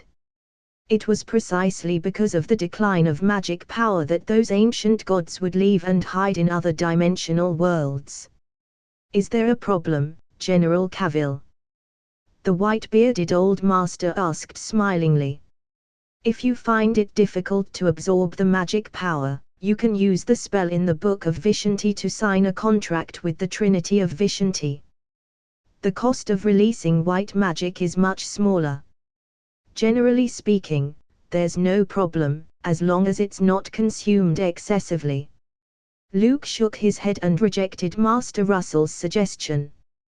He didn't like being controlled by others, even if the Trinity of Vishanti had a good reputation and a hard enough background to be able to talk and laugh with the 5 gods.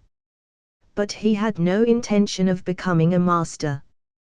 He just wanted to learn some extra knowledge and improve his understanding of this aspect. And by the way, getting rid of the Sorcerer Supreme's possible peeking. I mean, without signing a contract with a dimension demon, it should be difficult to complete the process of casting spells. The expression on Luke's face became a bit odd. This is especially true for the high-level spells, which are even more impossible to perform. But why don't I feel anything? Master Russell was puzzled at first. Then he saw Superman pressing his hands into the void like a master. Boom! Space seemed to shake. The red lines shining with magic sparks spread out instantly and formed rapidly, interwoven into a round shield covering the courtyard. The Shield of Seraphim. Defensive magic that only high-level masters could release. Doctor Strange, Iron Man, and Spider-Man, together with a spaceship, fell to Titan and used this technique to save their lives. After reading the Key of Solomon, I probably understand some of the basics. Luke ignored the shocked look on the old master's face. He was a genius ordained by the Ancient One. It was easy to throw out a few high-level spells without any problems. Those profound knowledge crammed into his brain, not even waiting for himself to understand, would rapidly be digested. Long spells and obscure language aren't difficult to understand. It's just. Luke paused and wondered, why do I hear the sound of someone speaking every time I cast a spell? Looking at the shining shield of the seraphim, Master Russell accepted that Superman was a master of the mystic arts. The shocked look in his eyes retracted with great difficulty. When he heard Luke's question, his brain crashed. General Cavill. When you cast spells, would you hear a voice? The old midge's throat rolled a few times, and with difficulty, he said, "Are you sure it's not hallucinations?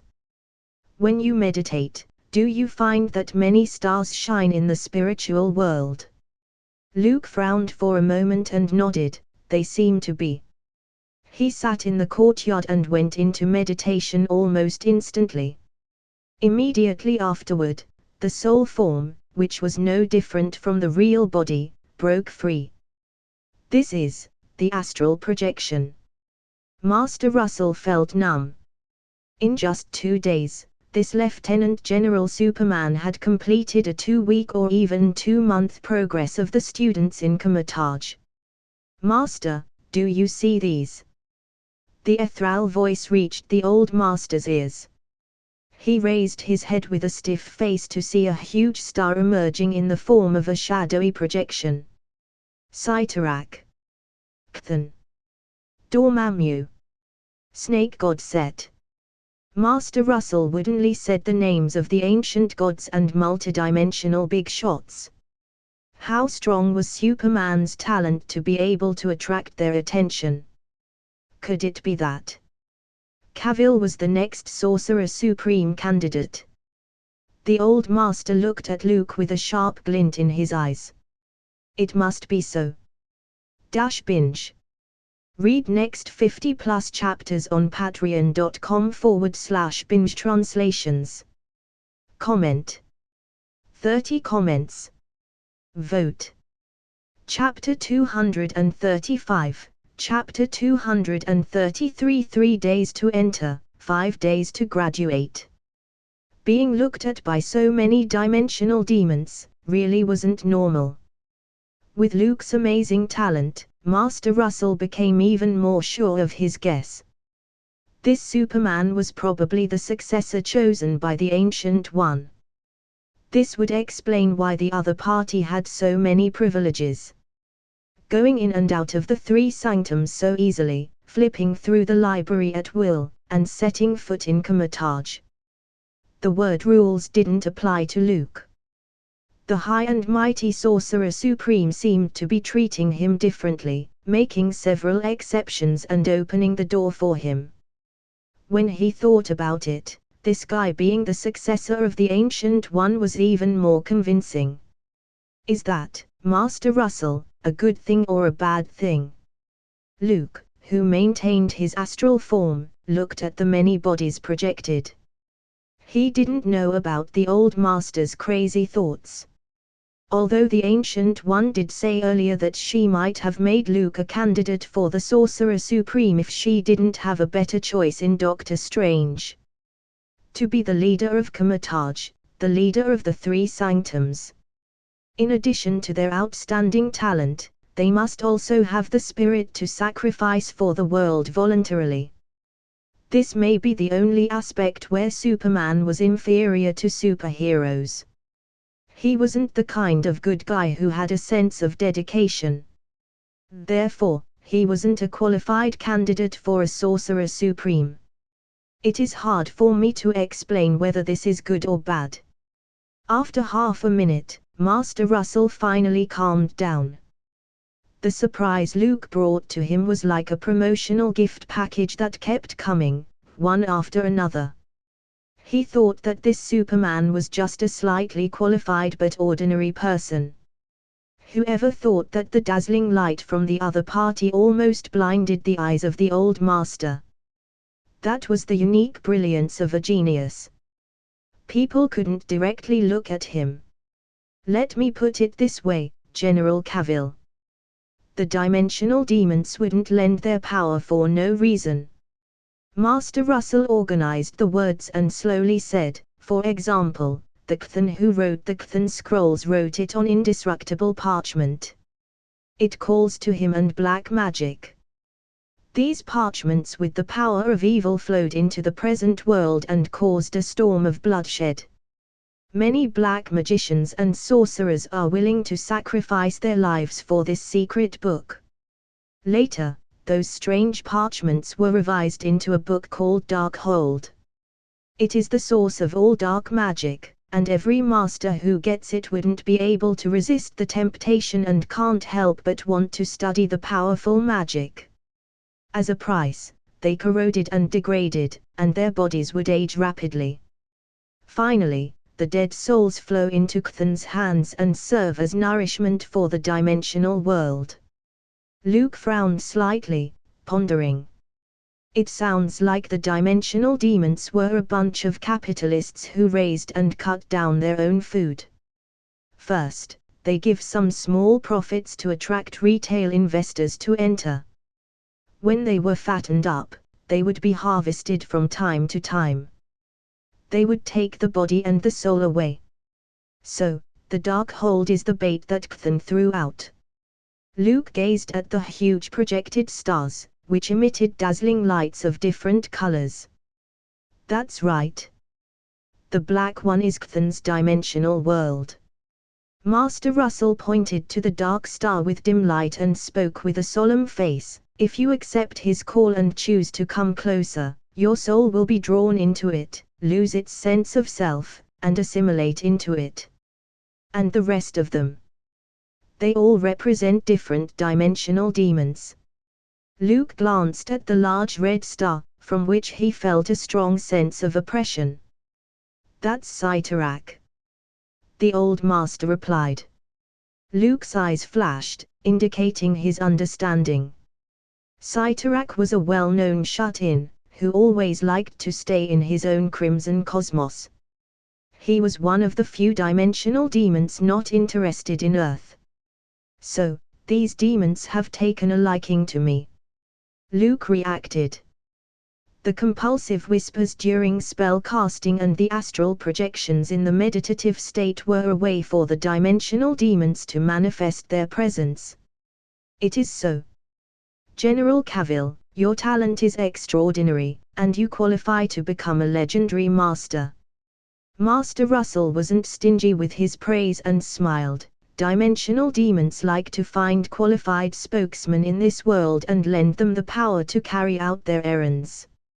In the world of masters, there are always beautiful stories of getting to the top in one move.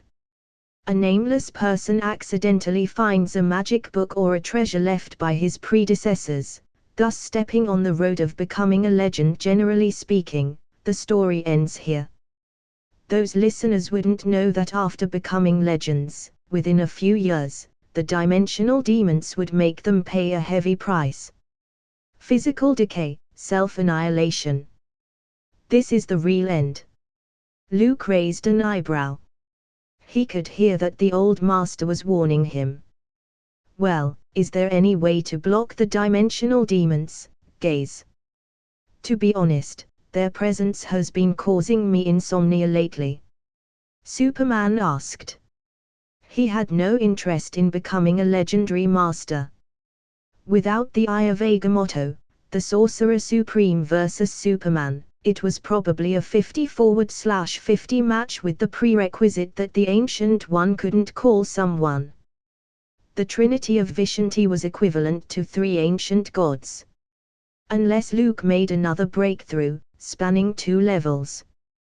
Promote a single entity to become a multiple entity. Otherwise, it would be quite difficult to try to win in 1 against 3 battles. I'll go to the library later and get a copy of the relevant magic book. Master Russell pondered for a moment and seriously said, however, General Cavill, you must remain vigilant if you enter or leave the dimensional world in the future. Because you have attracted the attention of those dimensional demons, it is tantamount to being tagged. They may take a more aggressive approach. If you can't lure, you want to intimidate me. Luke's lips showed a hint of coldness. He thought to himself, I have never been afraid of anyone when it came to a fight. Even if he encountered someone from the single universe or multiverse level. Superman, who people only knew of as an existence in military strength, would suddenly burst into action. According to the comic book example, Clark Kent was able to punch through the six-dimensional universe with an amazing display of power. Then let the demons come through. Luke's astral body returned to his flesh, opened his eyes, and spoke in a heavy tone. Master Russell suddenly remembered that his opponent had nothing but incredible magical gifts. He was a fierce man among fierce men. He could push an aircraft carrier with his bare hands and hammer down a building with his fists. No wonder Sorcerer Supreme was interested in General Cavill. As a master, one had to have an excellent physical body. The old midge's eyes lit up. He was even more convinced that this Superman was the Ancient One's chosen successor. By the way, Master Russell, I have a request. Luke seemed to remember something and spoke in an odd tone. Does Kamatage have any spells to prevent people from peeking? Peeking? What kind of master would have such a hobby? Midge Russell was a little confused. I'll ask the librarians to find out if they have any spells about this for you, he said with uncertainty. General Cavill, do you need anything else? Luke shook his head. He had already learned how to release his soul from his body and how to cast spells. The next thing to do was to become a qualified high-level master in 3 days and graduate in 5 days. After all, he couldn't stay in Kamatage for too long. Binge. Read next 50 chapters on Patreon. 2ch/d.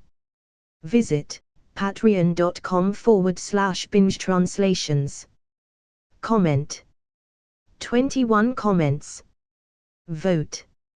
Chapter 236, Chapter 234 Multiplayer Sports, Poison Ivy's Perfume.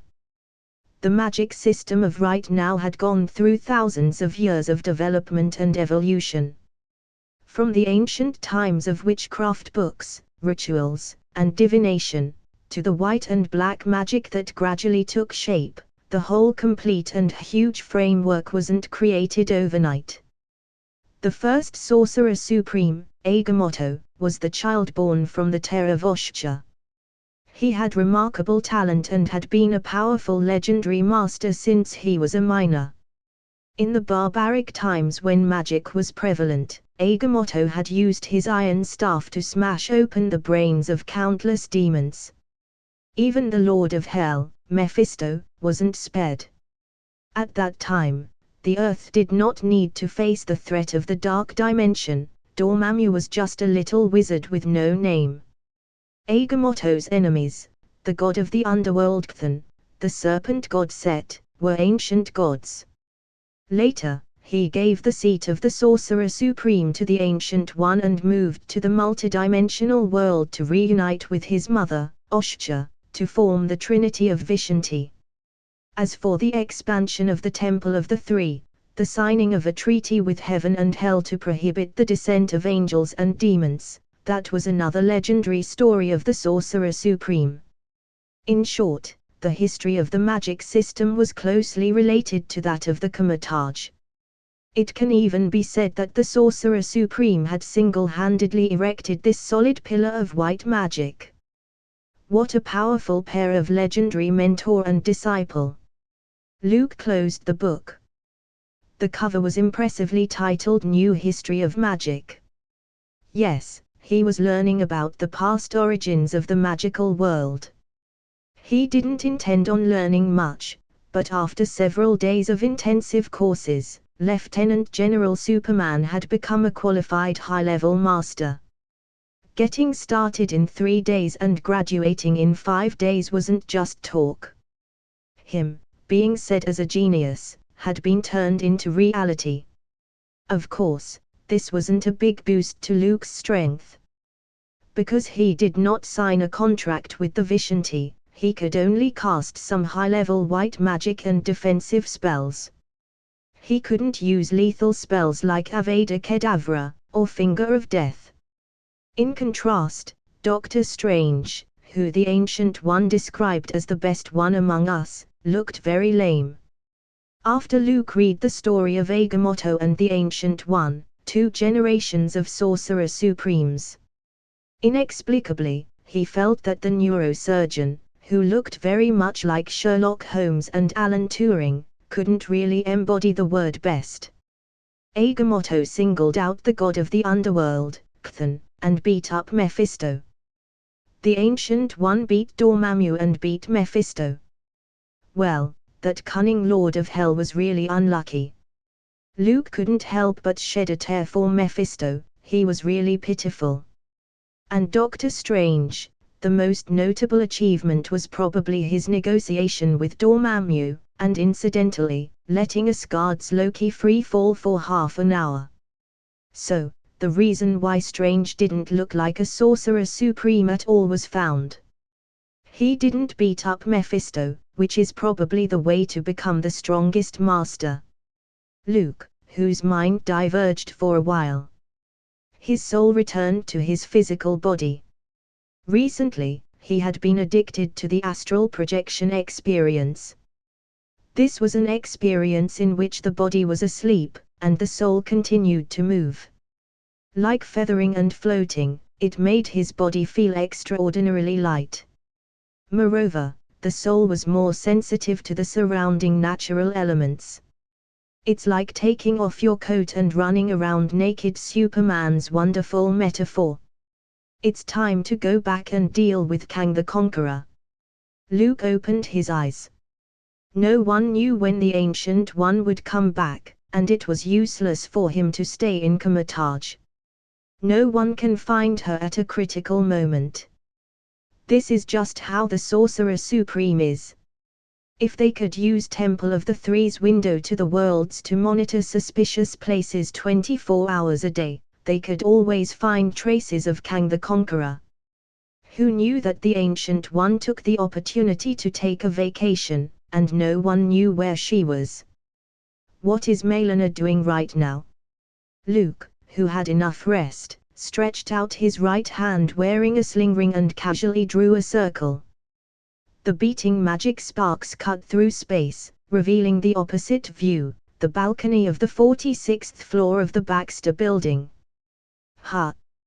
Luke, who was trying to surprise Melina, found that 2 figures could be faintly seen through the semi-open balcony.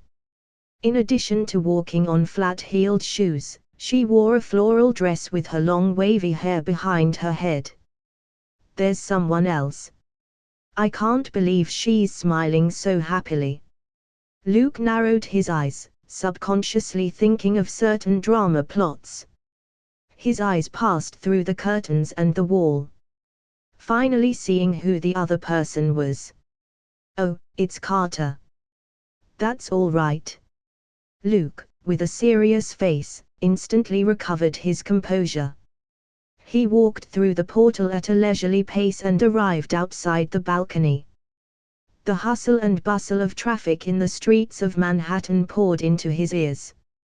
Luke blocked out the noise on his own. Melina and Carter's conversation rang out loud and clear. There's a re-screening of Roman Holiday at the cinema today. Do you want to go see it together? Melina was ironing her clothes, preferring to do it herself, even though she had a maid on staff.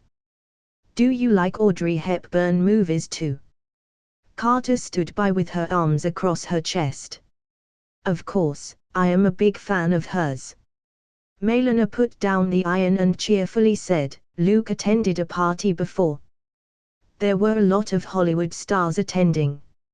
I also met Hepburn, and she's a little more playful than in the movies. Is that so? I rarely attend such occasions. Carter mentioned that she prefers Hitchcock's films, such as Mr. and Mrs. Smith and Suspicion Type. I'm sorry, I shouldn't have mentioned that. Melina seemed to realize something and suddenly smiled apologetically. No, you misunderstood, Melina. I didn't mean that. The distracted Carter was suddenly a little unsure of what she should say. She didn't have any jealous thoughts. To be honest, the female agent didn't even know how to position the relationship between herself and Luke. I don't mind Luke taking you out in public. Compared with a female subordinate, a Sicilian lover is more suitable as a companion. Carter quickly explained. And for a while, I was annoyed by the rumors that were circulating in S.H.I.E.L.D. In this era, there's always prejudice against women.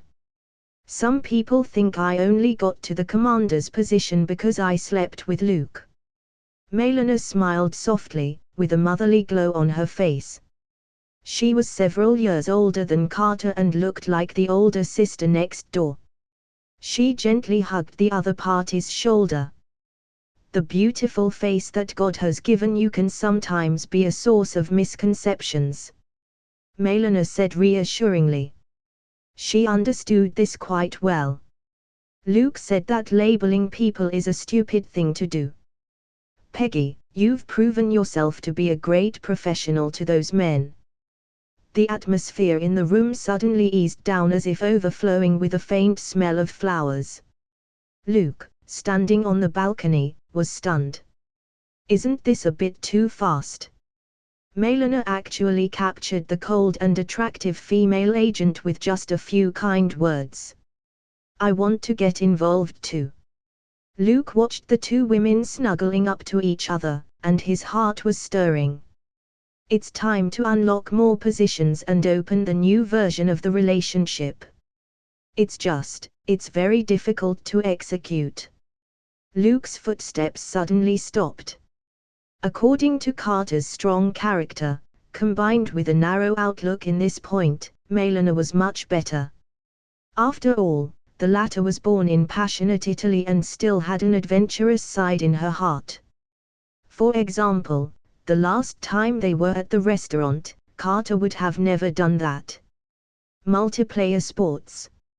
Luke's eyes lit up when he remembered that the Ancient One was on a business trip, and he had found some tantric yoga books from Kamataj's library. He silently spread his hand, and a bottle of perfume appeared in his palm.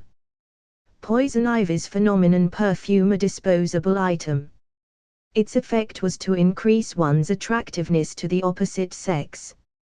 The side note said the effect was better between people of the same sex. Another fulfilling day. Luke looked up at the clear sky with an upright expression on his face. He wasn't motivated by inner lust but simply by a desire to free his mind from its chains and experience a higher realm. In Tantric Yoga, it's said that only by leaving behind complicated desires could we reach great harmony in life. After filling himself with a series of unrealistic ideas, Luke pushed open the balcony window and strode in. The warm sunlight outside, which cast itself into the room, was broken into fragmented shapes. Not long after, there was the sound of clothes brushing against each other inside. The three figures that intertwined with each other looked like a hazy oil painting, creating an ambiguous atmosphere. Binge. Read next 50 chapters on Patreon. Visit patreon.com/binge translations. Comment. 26 comments. Vote. Chapter 237, Chapter 235 Infinity Formula, Fury's appearance. After a full night of sensual pleasure, All that was left behind was a variety of clothes tossed all over the floor and the lingering scent of ecstasy in the room. It was a mistake, almost making me useless. Luke scratched his head and thought with annoyance. Poison Ivy's pheromone perfume was really too effective. It's just that he somewhat ignored the note. The effect was better between people of the same sex. Therefore, Luke could almost only watch the 2-hour show and couldn't join the battle much. Facts proved that if two women had feelings for each other, they would completely forget that there was a man in the room.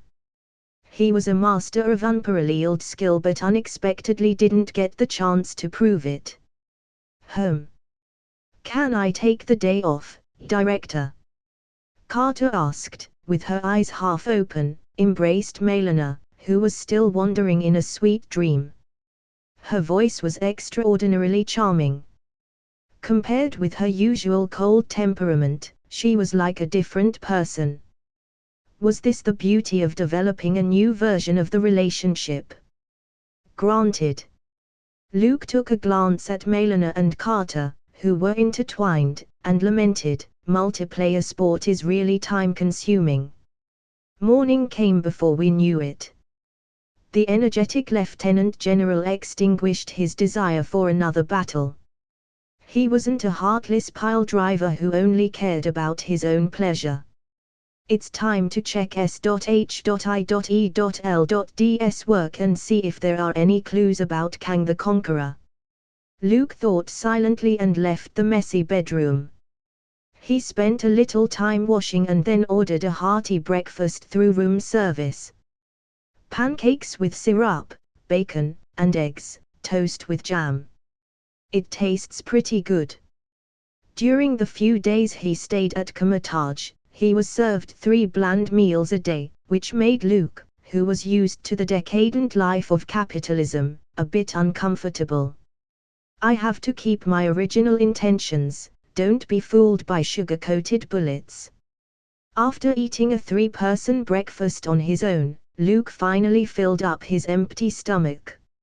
Sex was still a physical workout. Has SHIELD started the SSS program? At the corner of the Lieutenant General's eye, he caught a glimpse of several documents placed on the desk in the study. Carter must have purposefully sent them over for him.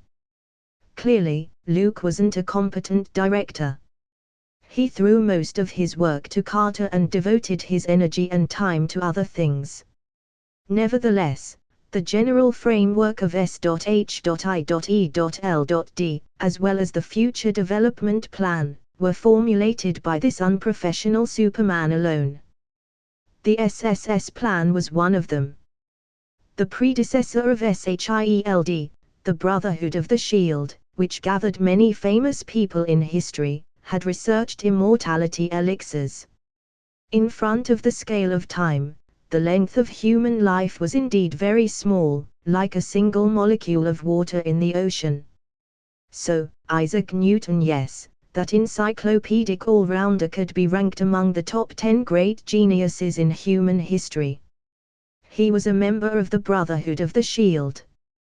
To renew the life of the great prophet Nostradamus, Newton used his wisdom to crack the code of life and developed the real immortal elixir. It kept Nostradamus alive for centuries, but the side effect was dementia to his brain. The Brotherhood of the Shield was a great bunch of people who prided themselves on their brilliant minds, genius ideas, and amazing capabilities. After learning that they were at risk of becoming senile or getting dementia, they would naturally stop using the so-called immortal elixir. Therefore, the Brotherhood of the Shield destroyed the first batch of finished elixirs. This shocking secret that could have caused an uproar was concealed if it had been known to the world. It's just that times had changed, and history had changed. Although the elixir was gone, the formula was preserved. It was called the Infinity Formula. At the beginning of SHIELD, a group of scientists was recruited as the driving force of the research team. Apart from Howard, Trask, and Dr. Zola. These were some of the top people who significantly increased scientific power. There was another person who came under Luke's radar, and his name was Berthold Sternberg. The other party wasn't a famous scientist but a pure scholar. Professor Sternberg discovered the incomplete infinity formula from Hydra's large number of documents and perfected it. This was the origin of the SSS project. Luke, as Superman, didn't have to worry about whether his life would reach the end too soon. But Melina and Carter were both ordinary people. For future consideration, anti-aging agents that could prolong life should definitely be on the agenda. Sure enough, as long as the investment is guaranteed and the general direction is correct, any research project would be extremely efficient. Luke smiled at the corners of his mouth and flipped through the data. The anti-aging agent perfected by Professor Sternberg wasn't as potent as Sir Isaac Newton's original version. The first-generation elixir allowed Nostradamus to live for over 10 centuries. Saying it was the elixir of life wasn't an exaggeration. Of course, while the effect was good, the side effects were also great. The famous prophet and astrologer had since become senile and only occasionally regained lucidity. In layman's terms, it means life plus 100, IQ minus 99. Has it entered the human clinical trial stage? Luke quickly scanned the contents of the data. Professor Sternberg's anti-aging agent could only dramatically reduce the rate of human aging, not make the user immortal. It needed regular injections, and once it stopped, they would age rapidly. It was at least better than dementia and direct intelligence reduction. Barely passable. Luke said regretfully. If he got the complete infinity formula, he might reverse engineer the immortal elixir. Unfortunately, the Brotherhood of the Shield had long since disappeared, and he didn't know on what timeline they would show up again. Those ruthless people were the real bosses who could trap Celestials to death. Their daily task was to travel through time and space to solve all kinds of big crises and big events. It's him. Luke was a little surprised to see one of the participants in the SSS project. A rather young black soldier appeared on one of the participants' profile documents. His name, Nicholas Joseph Fury. His resume stated that he served in World War II and later joined the CIA, where he was currently serving as a unit leader for field agents. The military's assessment of this man was that he had excellent command, combat skills and was an excellent intelligence agent. He ended up in my hands. Luke shook his head and chuckled. When he established SHIELD, he had thought of looking for Nick Fury, the future candidate for director. It's just that, with his own intervention, this braised egghead might not be able to work as he did on the original timeline. Superman had changed Captain America's past and interfered with Howard Stark's destiny, which was enough to set off a chain reaction. Although the bastard always carried a belly full of intrigue, with countless secrets in his head, never fully trusting anyone. But there was one thing that had to be acknowledged: he was indeed an excellent agent. Because of his paranoid character, Fury was less likely to trust the federal government. His moral bottom line was similar to Luke's, ensuring that he could maintain his reasoning at all times, with the greater good in mind. When necessary, he could make the hard choices. Of course, the most important point was that Superman would be happy to train a candidate for a future director personally. With the gradual expansion of S.H.I.E.L.D., Carter's capacity was limited, and she couldn't handle all the work. This was when a chess piece was needed. Nick Fury was undoubtedly a good choice. Good. Luke closed the profile and said, "It's time to meet Director Fury." Binge. Mass release. Extra chapter tomorrow if book ranks in top 3. Vote. Comment. 33 comments. Vote. Chapter 238, Chapter 236. Hello sir, agent of SHIELD. Many years later, when Nick Fury was alone, he always thought of this afternoon. His first meeting with the legendary Superman, the first director of SHIELD. Although the specific content of the conversation had long been forgotten. But Fury still remembered his uneasy mood at that time and was even more excited than being a veteran of World War II and receiving an interview with the president. If people say that Captain America was the worthiest idol in the eyes of every child in the 1960s, then Superman was probably the hero in the eyes of all the veterans, although most people only judge from appearance. Hello, sir. No, should I call him General or Lieutenant General? In the summer of 1946, Nick Fury walked into S.H.I.E.L.D.'s building while practicing how to greet him later. He was the leader of the CIA's field operative team, specializing in collecting foreign government-related intelligence and sabotaging domestic spies. Hello, I have an appointment with Lieutenant General Luke Cavill. Fury, a little unaccustomed to his high-end suit, scratched his neck and spoke to the beautiful young receptionist. Out of professional habit, he looked around secretly. Compared with the CIA headquarters in Washington, D.C., near the Lincoln Memorial, only a few other employees were here. S.H.I.E.L.D. looked good. It occupied a huge office building, and everyone wore standardized uniforms. Even the receptionist was much prettier than theirs. No wonder the guys all want to move here. Fury thought silently. He heard that S.H.I.E.L.D's casualty compensation was 3 times more than that of the CIA. Everyone preferred the better terms and conditions and a comfortable working environment. Even FBI and CIA agents and operatives, there was no exception. Many people think that the salary level of intelligence workers should be very high. Actually, it's not. I wonder if SHIELD agents are earning 3 times as much as the CIA. This thought flashed through Fury's head. For example, there were 19 levels of positions in the FBI, with the D4 level being the highest and the A1 level being the lowest.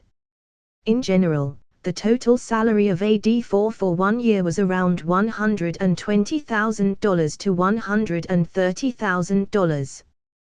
The average annual salary for a newly hired A1 was only $40,000, similar to that of a rookie NYPD officer.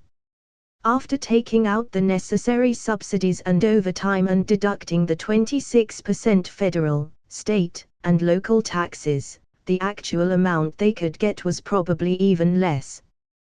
The same was true for the CIA, even for agents who were active overseas all year round.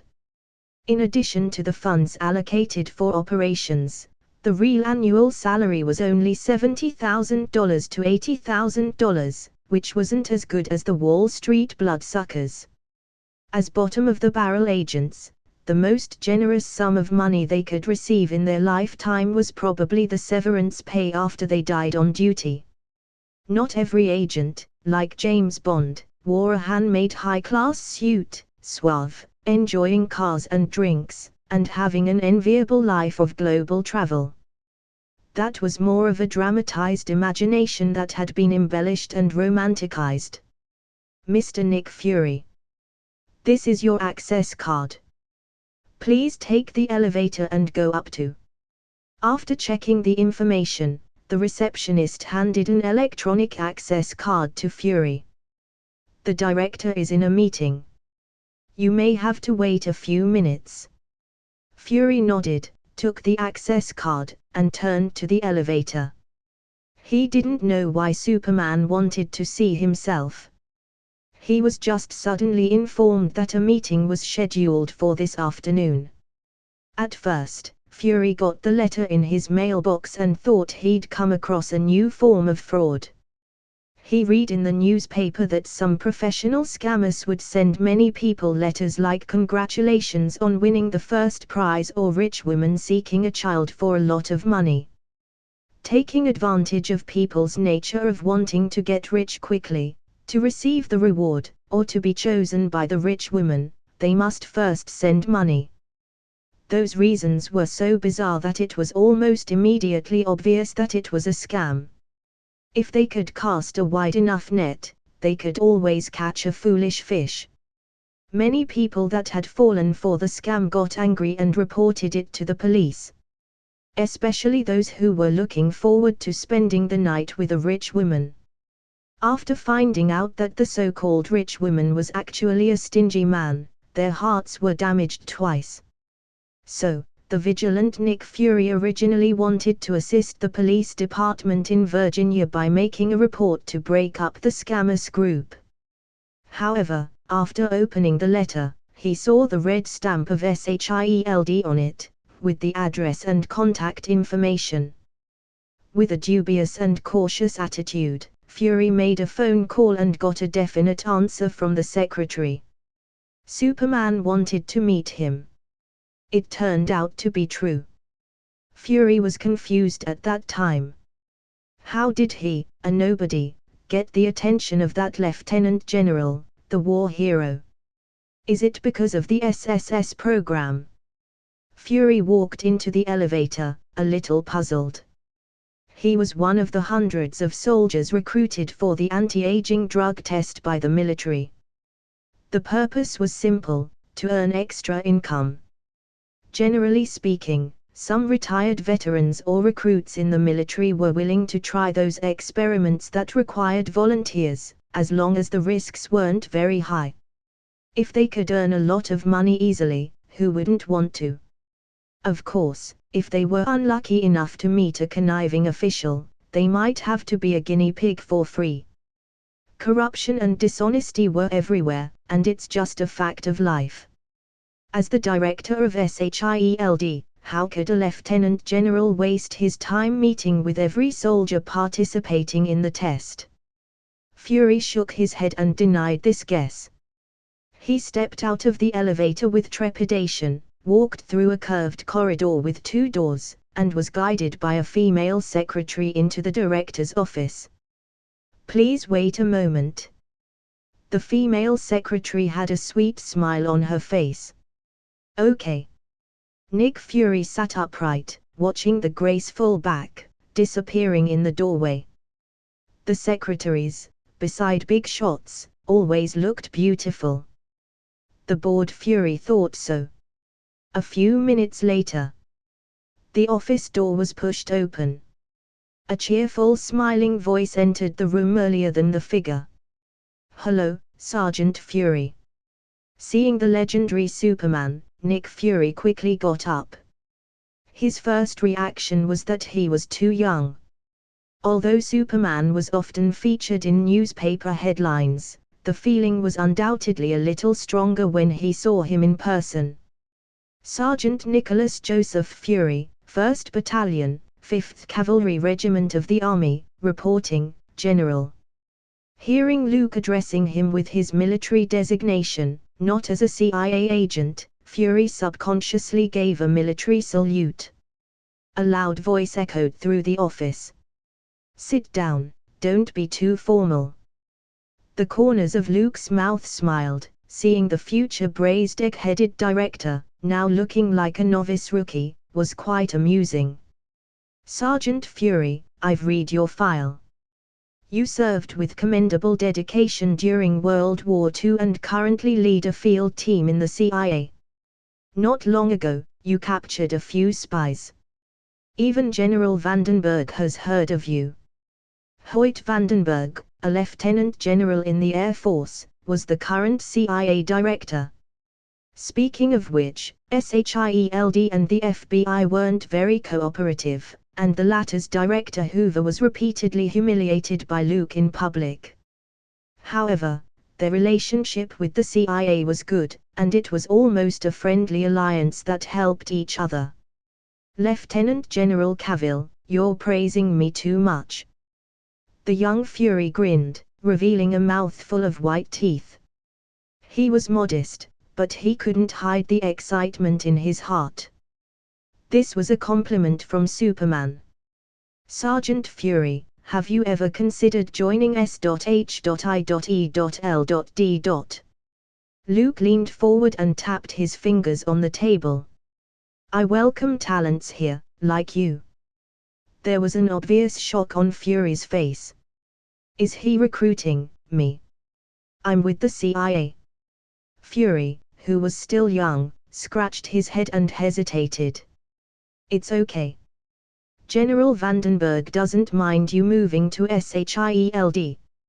He's even planning a farewell party for you. Luke stopped tapping his fingers and whispered, we usually have 2 weekends off here. The extra overtime fee is calculated by the hour. The pension is 3 times higher than that of the CIA, and disability insurance is also attached. You can get a single apartment in New York after 5 years of service. By the way, if you go to Las Vegas for a relaxing vacation and mention that you're a staff member of SHIELD, you can stay in a hotel and enjoy the luxury suites, play in the casino and use the private rooms for VIP customers. Director Cavill, when can I go through the entry formalities? After listening, Fury nodded in agreement. He originally wanted to show his attachment to the CIA, but SHIELD had offered so much.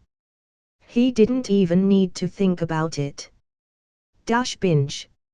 Read next 50+ chapters on Patreon. Visit patreon.com/binge translations. Comment. 18 comments. Vote. Chapter 239, Chapter 237 Giving Too Much, Undercurrents in the White House. Nick Fury didn't know why Superman wanted to recruit him, but this didn't prevent him from agreeing. 2 weekends, triple pensions, single apartment in New York, luxury suites in Las Vegas, and VIP customer treatment in casinos. These were all benefits that the CIA couldn't give. If those colleagues knew it, they would certainly rush to S.H.I.E.L.D. to apply for a position, even as a temporary worker. An agent couldn't live off feelings and attachments.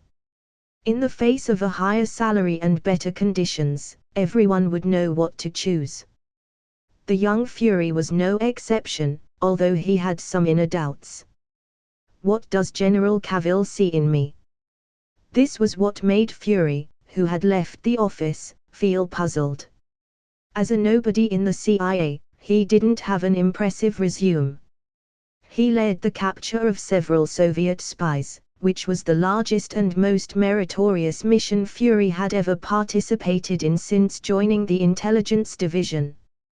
Compared with the legendary agents who carried out various dangerous missions in the CIA, Fury was nothing.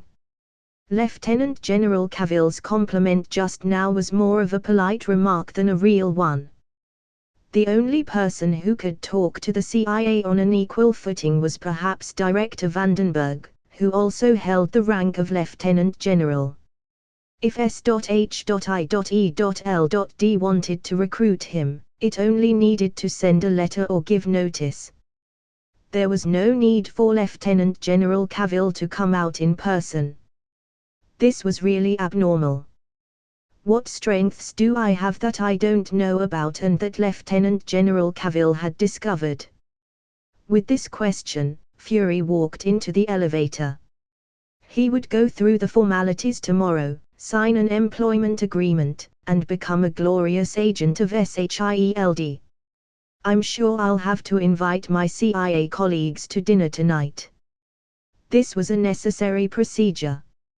Fury was already looking forward to the envious looks on the guys' faces when they found out he got triple their pension. Well, it didn't mean that anyone really wanted the money right away. Grandpa always warned me to remain kind but still be vigilant at all times. The elevator descended all the way down. Fury returned to the hall and looked up at the shining silver eagle emblem. As a black man who suffered from discrimination, he didn't believe that there was such a thing as unwarranted goodwill in the world where everything was profit-driven. In the young Fury's view, even if Luke chose to recruit himself because he was interested in him, it was more convincing than mere admiration. Of course, the above were totally groundless assumptions. Who didn't know that Luke had a gorgeous Italian lover and was very close to Miss Carter, the commander of S.H.I.E.L.D. Also, according to gossip from unknown sources, even the representative of the mutants, the White Queen of the Hellfire Club, actually had an improper affair with him. So, how could Lieutenant General Cavill, who had such a reputation for being a womanizer, be interested in Fury? Even if there was interest, it was Superman's comrade, Captain America Steve Rogers was more dangerous. A new life is about to begin. The young Fury shrugged off these questions and reached out to stop a cab. He was ready for a bright future. With such a promotion and salary increase, he was on his way to the peak of life. You think highly of this new agent. It's rare to see you waste your valuable time on a random nobody. Luke stood in front of the floor-to-ceiling window with his arms on his chest, watching Nick Fury leave. The voice of an acquaintance came from behind him. It was Howard, who was full of enthusiasm. I want to nurture a competent helper. With the expansion of SHIELD, Carter's workload is getting heavier and heavier. A large organization shouldn't rely on her alone. Luke turned around. After a few days of recuperation, Howard looked much more refreshed and had probably recovered from the female vampire's crazy exploits. How have you been? Getting along well with that Soviet scientist? Howard bristled at the mention of scientific research. He did not hide the arrogance of a genius he had. I can only say that Anton Vanko is a good assistant. At least he keeps up with me and doesn't look like a chimpanzee after I finish talking about my design ideas and specific plans. Look, this bitter sarcasm, mean-spirited comments, and obvious Stark family style. Howard, I have a hunch. Sooner or later, you will be beaten to death because of your mouth. Luke's mouth twitched. He finally understood why Trask and Dr. Zola didn't want to talk with Howard. During their regular breaks, the two men, who were also top scientists, preferred to order a meal and return to the office to enjoy it alone rather than face the constant chatter from Iron Man's father. There's no way around it. This guy could always destroy other people's appetite and good mood quickly and effectively. Don't think that I'm still like how I was in the past. Howard made an innocent look and seriously said, people who know me know that I'm actually courteous and easygoing, easy to talk to. How's the progress with the power armor? Luke smiled and changed the subject. It will take some time before it could be put into use, especially in regards to materials. I'm still waiting for your surprise package. Howard had a copy of the information in his hand and tossed it onto the table.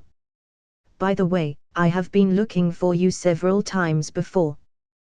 Carter said that you went to Kathmandu and planned to take a trip to purify your soul. What's going on? As Peggy said, I did go to Kathmandu. Luke readily admitted it, there was no need to hide it. Not only that, I got an extra harvest. Snap. He snapped his fingers. A cluster of fire ignited at the tip of his finger. Afterward, the faint light was drawn into an arc. Like a living thing, it changed its appearance. It was like a wonderful show that dazzled the eyes. I am now a high-level master who graduated successfully and is recognized by Comitage. Luke raised the corners of his mouth and whispered, "Master." Howard was frozen for a few seconds, and with unprecedented respect, he sincerely said, "Master, I would like to learn this." A strong desire to learn, and a burning flame of curiosity, instantly took over his heart. After seeing vampires and werewolves, Howard was very calm about the existence of magic in this world. "You'll have to wait a while. The principal of the Master's Training School has been away on business recently." Luke shrugged his shoulders, having expected Howard's reaction. Obviously, science and women couldn't satisfy Iron Man's father. This guy needed something more exciting. Learning magic was a good option. By the way, Iron Man seems to have been a sorcerer supreme in some other future timeline. Back to business, what happened to the matter I asked you to investigate before? Luke cleared his throat and straightened up.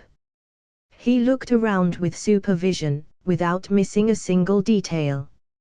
His super hearing enveloped the room, not letting go of a single abnormality. He didn't continue to speak until he confirmed that there was nothing wrong with his office. "I didn't tell Carter about spying on the president and the White House. I only told you. I haven't found anything wrong for the time being." Howard touched his mustache, and half-jokingly said, "If word gets out that SHIELD is secretly listening to the White House Oval Office, I'm afraid it will cause an uproar, and you might not be able to step away from it." Luke grimaced. "What's so strange about this? About 20 years from now, a president would be forced to resign because of similar incidents. Why do you suspect the president?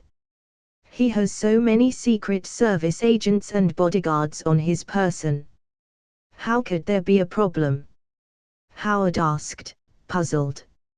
"In addition to my sensitive instincts, I found a few clues about the White House." Luke pulled open the right-hand drawer and threw a few blurry photos, along with a report, at Howard. Binge. Read next 50+ chapters on Patreon. Visit patreon.com/binge-translations. Comment. 26 comments. Vote. Chapter 240, Chapter 238 Familiar Clan, Black Under the White. This is Mr. John Stillman. Howard, who spent a lot of time in the Pentagon and occasionally attended White House parties, recognized the man in the photo right away. The other party was the right-hand man beside the president, John Stillman, who was the chief of staff of the White House. The seat he held was known as the second president and the gatekeeper of the White House, and he was arguably one of the politicians closest to the center of power in Washington, D.C. Who is the other guy? And a man, is there a problem with Stillman's sexual orientation? That's big news. Howard was always gifted with the ability to think of everything with the lower half of his body. But in politics, it shouldn't be much. As far as I know, Hoover from the FBI is bisexual. Luke, you know, those powerful people, who call themselves high class, are actually very dirty. Please don't take yourself out of the picture when you're using mean words to satirize them." Glancing at Howard, who was losing focus, Luke got up and walked over to the liquor cabinet and took out one of the high-end whiskeys that came from the Stark residence. As the boss of Stark Industries, an arms tycoon with a deep background. "Howard, don't forget, you're also a member of the upper class that's full of dirty people. And, in a way, you're still the centerpiece." Clink, clink, clink. The ice cubes hit the wall of the glass and made a crisp sound. The amber liquid was poured into the glass, rippling out in a circle. "Would you like a drink?" Luke asked, turning his head. Entertaining me with my own things, you're a real businessman. No wonder the budget committee gets a headache when they see you. Howard's mouth was unforgiving, but his body was honest. He reached out and took the glass of whiskey. Then again, what made you pay attention to Stillman? Iron Man's father had some doubts. In his impression, Superman wasn't interested in politics, especially politicians who play politics. Otherwise, before, when the president revealed his intention of pulling him in, he wouldn't have had to refuse so quickly. Luke took a sip of the cold liquid, his eyes flashed, and whispered, according to the theory of 6 degrees of separation, the distance between you and any stranger you want to contact is no more than 6 people. That is, you can theoretically meet every stranger in the world through at most 6 mediators. Howard narrowed his eyes and pouted. It sounds like nonsense, but it's really interesting. It's a logical trap because no one knows who the 6 strangers are, and it lacks the conditions to specify the target, so it can go around by force. He raised his chin and commented. Howard, why can't you ever stay focused? Luke shook his head helplessly, pointed his finger at another man in the photo, and said, I just wanted to say that if you want to find out a person's true identity and political stance, you can start from his social circle, who he knows and who he is closely related to, which to some extent represents his class and position. On the surface, John Stillman is the president's confidant, the gatekeeper of the White House, and the privileged number 2 in Washington. But he met a vampire privately, and the two spent a lot of time together. A vampire. Howard's voice rose a few degrees. He was very impressed with this. Yes. According to the investigation from SHIELD, the person who met with Stillman was called Gitano. Luke pushed the data on the desk and meaningfully said, the pure-blood descendant of Dracula. He is also one of the rulers of the Vampire Council in North America. It may sound unbelievable, but those nocturnal creatures who walk in the darkness and are afraid to look into the sunlight have a similar social system and power structure as humans. The Vampire Council is probably the equivalent of the White House cabinet, with great power and the ability to mobilize the family's resources at any time. The White House's chief of staff is colluding with the Vampire Council. It seemed that Howard was able to discover a little bit of meaning to it. I heard you say that vampires boast of being a long-lived race, and that humans are probably just a fleeting part of a long life in their eyes. So, Stillman wants to live longer. When he thought about it, the most tempting chip that vampires would have for humans was legendary immortality. Anyone who feared death hoped that the cruel passage of time could be merciful to them. Not entirely true. Vampires also age, but much slower than human beings, far from achieving complete immortality. Luke corrected Howard's misconception and then continued, as for Stillman's private contact with the Vampire Council, I thought it was an exchange of interests at first, just like you. But with the in-depth investigation by the agents of SHIELD, I found that it wasn't that simple. Having said that, Luke paused, looked at Howard, who was aroused by interest, smiled, and asked, have you ever heard of the Familiar Clan? Some kind of underground group that worships vampires. Howard thought for a few seconds. He thought about the literal meaning and gave the correct answer. This is true of the former. Human beings are very complex creatures, and sometimes they need a specific image as spiritual support.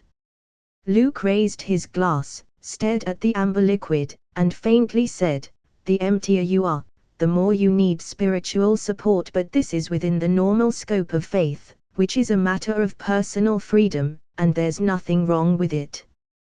When it comes to worship, that's another matter. In this world, People worship money, worship the phallus, and the most common form is worshipping idols. There are all kinds. People like to attach a strong desire, or need, to something specific.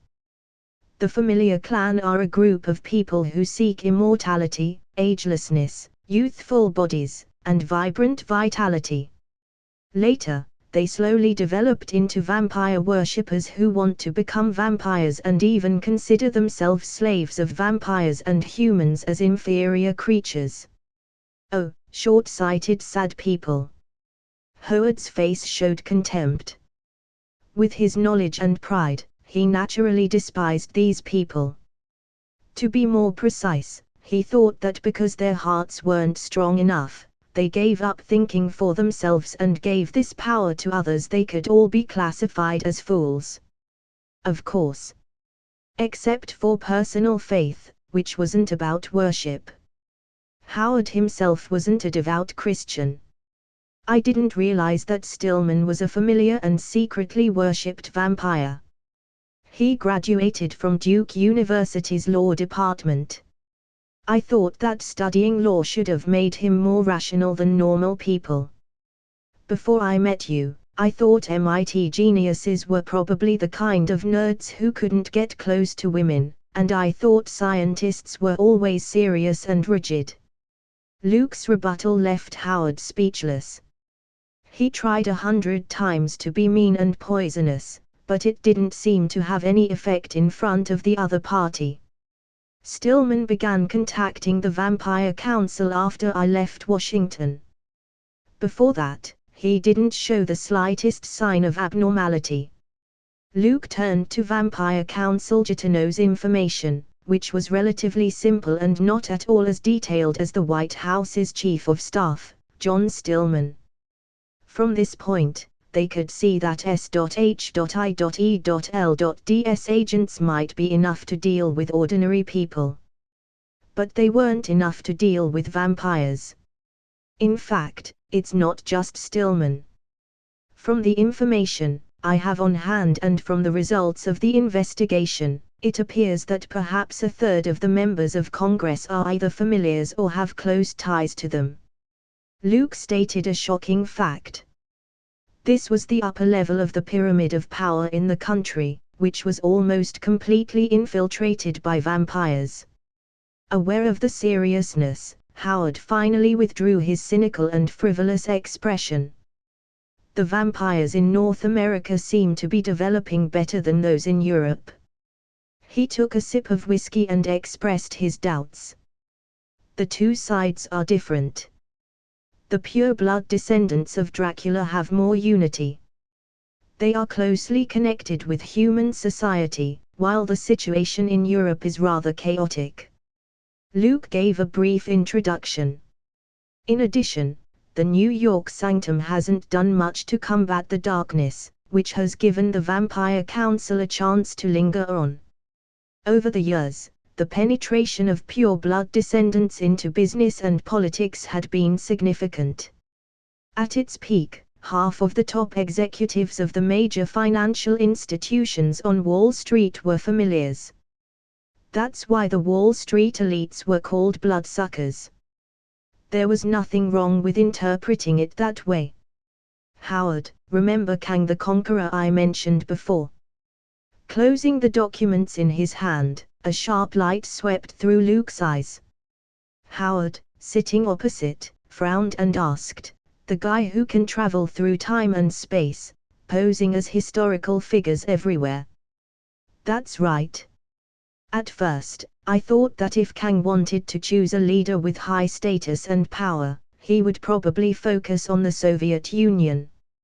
Luke tapped his finger on the side of his glass and whispered, "If he does so, and turns himself into that guy in the Kremlin, even if he wants to start World War III, it might not be difficult for him. But, after I returned to New York and Washington, D.C., I saw the Chief of Staff colluding with the Vampire Council and seeing the reclusive president. I couldn't help but come up with another thought. What if Kang wasn't in the Soviet Union, but in the White House? Binge. Read next 50 plus chapters on Patreon.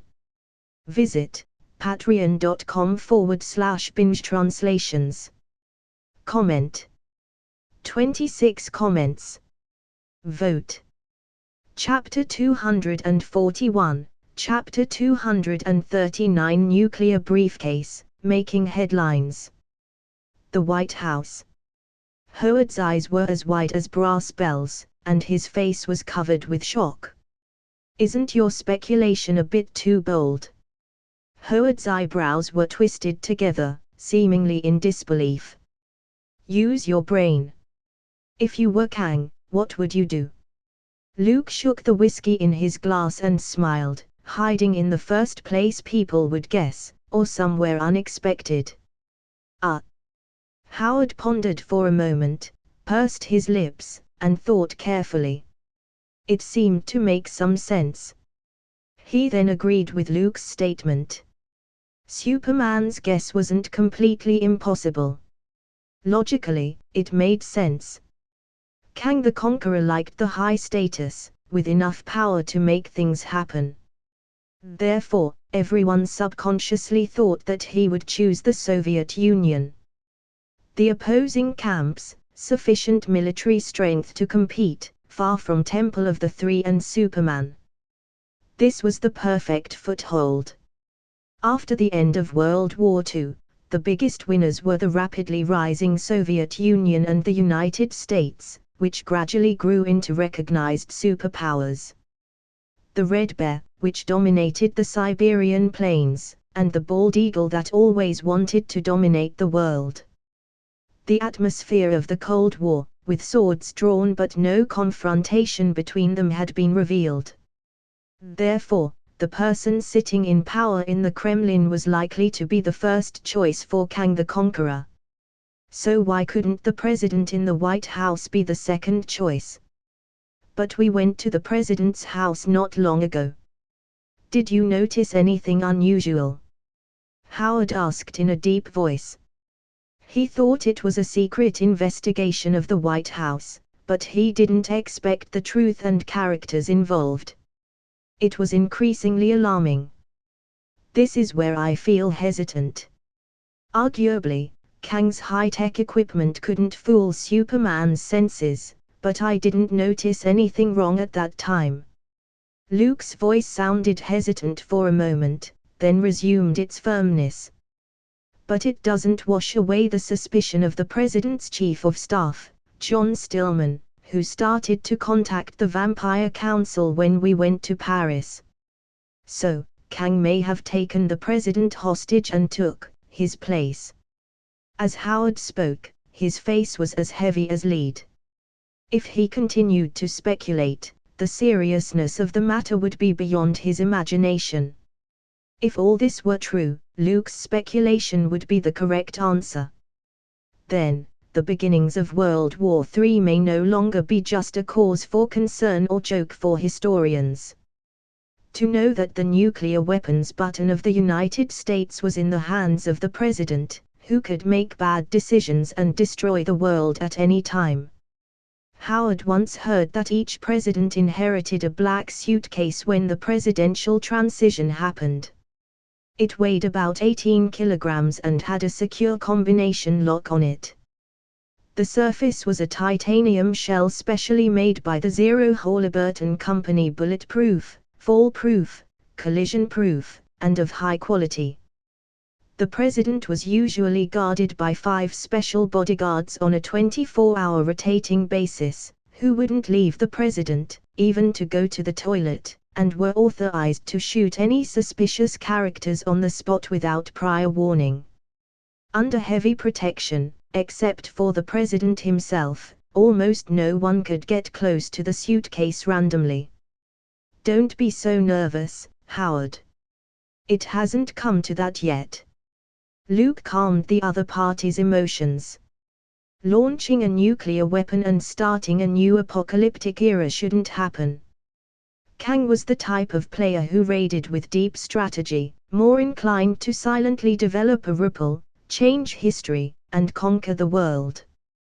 Who could guarantee that the time-traveling idiot wouldn't become a deranged lunatic? Howard covered his forehead and spoke with anxiety. He was an arms tycoon and didn't resist any kind of war. But he didn't have the slightest interest in world destruction. From Luke's mouth, he learned that the bastard who called himself the Conqueror had a great love for ruining a timeline and moving on to the next one. For him, a devastated world may be far more interesting than a normal, calm world. I've seen that suitcase. It's not literally a button. Nuclear war isn't a game that could easily be started by pushing one button. Luke pulled a smile out of his mouth.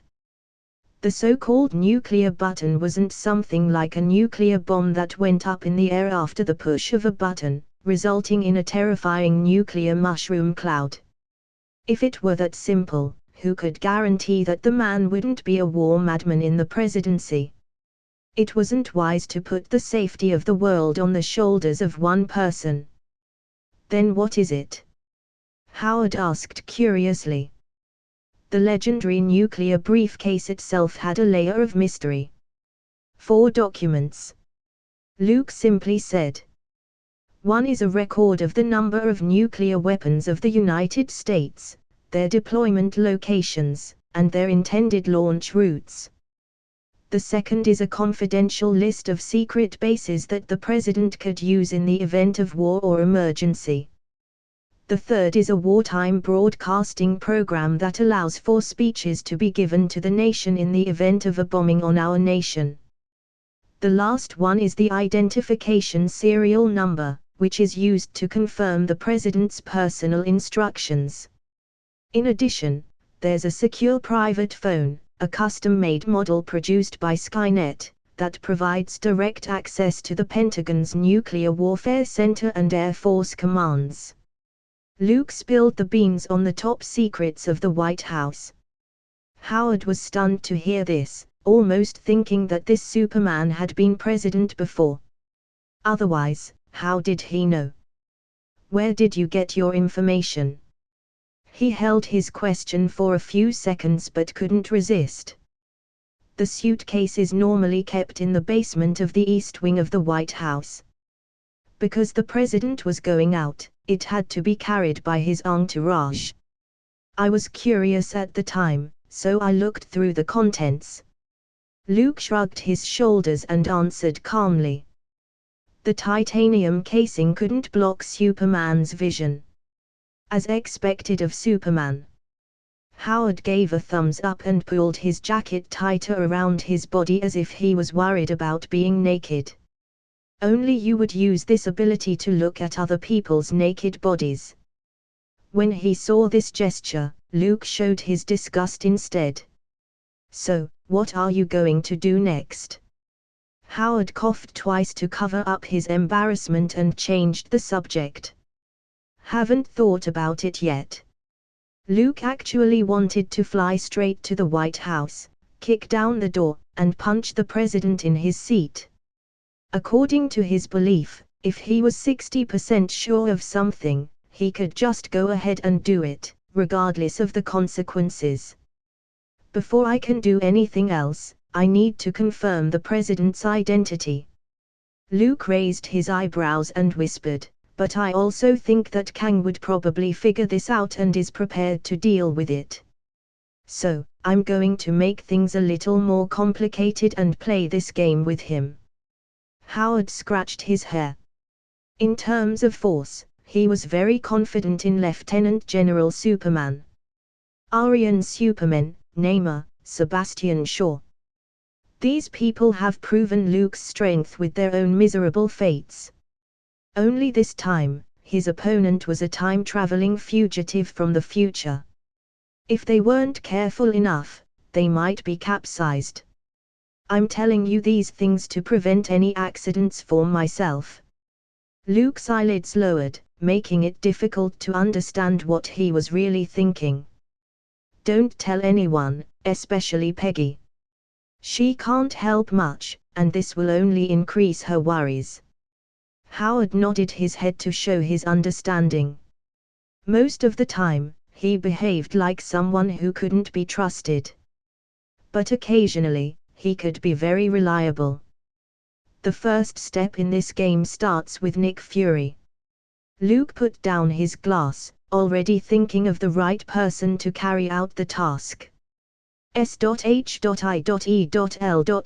newest agent exposes the sordid collusion between the top brass of the White House and the Vampire Council, which will make for a great headline. Binge. Read next 50+ chapters on Patreon. Visit patreon.com/binge translations. Comment. 25 comments. Vote. Chapter 242, Chapter 240 Steady Driving Skills, Professional Veteran Driver. Nick Fury lived in a single apartment near Constitution Avenue in Washington, D.C. When the morning sun shone through the window, his body suddenly turned over and jumped up from the bed like a spring. He stretched his right hand to the bedside cabinet and pressed the alarm clock in time to make a harsh sound. Shit. I can't be late for my first day. Young Fury said so and rushed into the bathroom quickly. It took him 10 minutes to complete some personal hygiene and bared his white teeth in the mirror. Putting on an ordinary suit and combing his hair like an adult, the last step could be omitted. When he was studying, Fury found that he had great potential to become a singer. He used to keep an explosive hairstyle and hold an electric guitar. He sang loudly in the activities held by the school and was almost thrown off stage. From then on, Fury lost his dream of being a singer, shaved off the hair that swelled like a cloud, and replaced it with a refreshing buzz cut. Unfortunately, there is no rap in this era, but jazz and rock music were popular. Otherwise, with Fury's talent, he might even make his debut as an idol. Hot dog. Remember to add some chili. Fury hurried out of the apartment and ran to the hot dog stand across the street to buy breakfast. He lived in an African American community, and the environment wasn't very good. Gangs ran rampant, and there was always an unpleasant smell in the corridors, and there were crimes like robbery and theft, time after time. The only advantage was probably the cheap rent. You look like you just won the lottery. The stall owner handed over the hot dog with a generous portion of chili, which was obviously a special treatment. In the past, when gang members blackmailed him, Fury helped and prevented any accidents. As a cop in the eyes of the gangs, he still had a deterrent effect on these hooligans. Something like that. Rubio, who's your favorite star? Fury took a bite of the hot dog covered with chili, and his face showed satisfaction. Betty Page. She's so hot, I do it to her poster almost every day. Men. I mean male stars. Come on, Rubio, I'm not interested in hearing how you jack off. Fury quickly interrupted the other party. He also had Betty Page's posters at home, but at most, he would look at it a few times before going to bed and try to have a beautiful dream. Well, it's probably Clark Gable. I like his It Happened One Night movie. The stall owner scratched his head. Speaking of male stars, he didn't have the same excitement as he did while talking about female celebrities. He was very calm. Then you can think of it as meeting Clark Gable soon, working for my idol. How could it be any different than winning the lottery? Fury showed excitement in his words. Then I would rather win the lottery. The stall owner murmured. He couldn't understand Fury's mood at all. The latter didn't say much. It was impossible for him to publicize the fact that Superman interviewed him. Have a nice day. Fury quickly ate the calorie-rich breakfast, bid farewell to the hot dog vendor, and stopped a taxi. I might have to buy a car in the future. I wonder if the staff in S.H.I.E.L.D get related subsidies. With this in mind, Fury stepped into S.H.I.E.L.D's gates, just in time before the clock ticked at 9 a.m. Hello, I'm Nick Fury. According to the guidance of the front desk, he took the elevator to the warehouse area of the logistics department. He received 2 sets of work uniforms to change into, a name tag to prove his identity and a matching gun with a fixed number of bullets. Then, he went to the personnel department to sign a confidentiality contract and go through the process of completing the entry procedures. Welcome to S.H.I.E.L.D, Agent Fury. The management staff of the personnel department reached out and revealed a certain degree of goodwill. The organization has an assignment for you. A hint of surprise flashed in Fury's eyes. He didn't expect to receive an assignment on the first day of work. Was the work atmosphere at SHIELD that intense and the work environment that stressful? May I know what the assignment is? Fury subconsciously asked. He was currently an agent in the intelligence division. As a newcomer, it usually took a few days to adapt and integrate into the group before formally participating in various assignments. You will know soon. The management of the personnel department looked at Nick Fury with a blank face and envious eyes.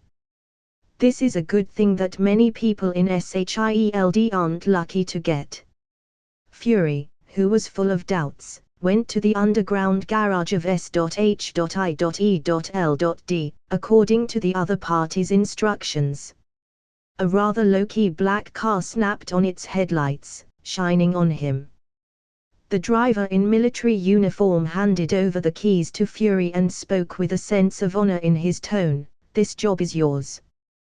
What job? Driving. Fury took the keys.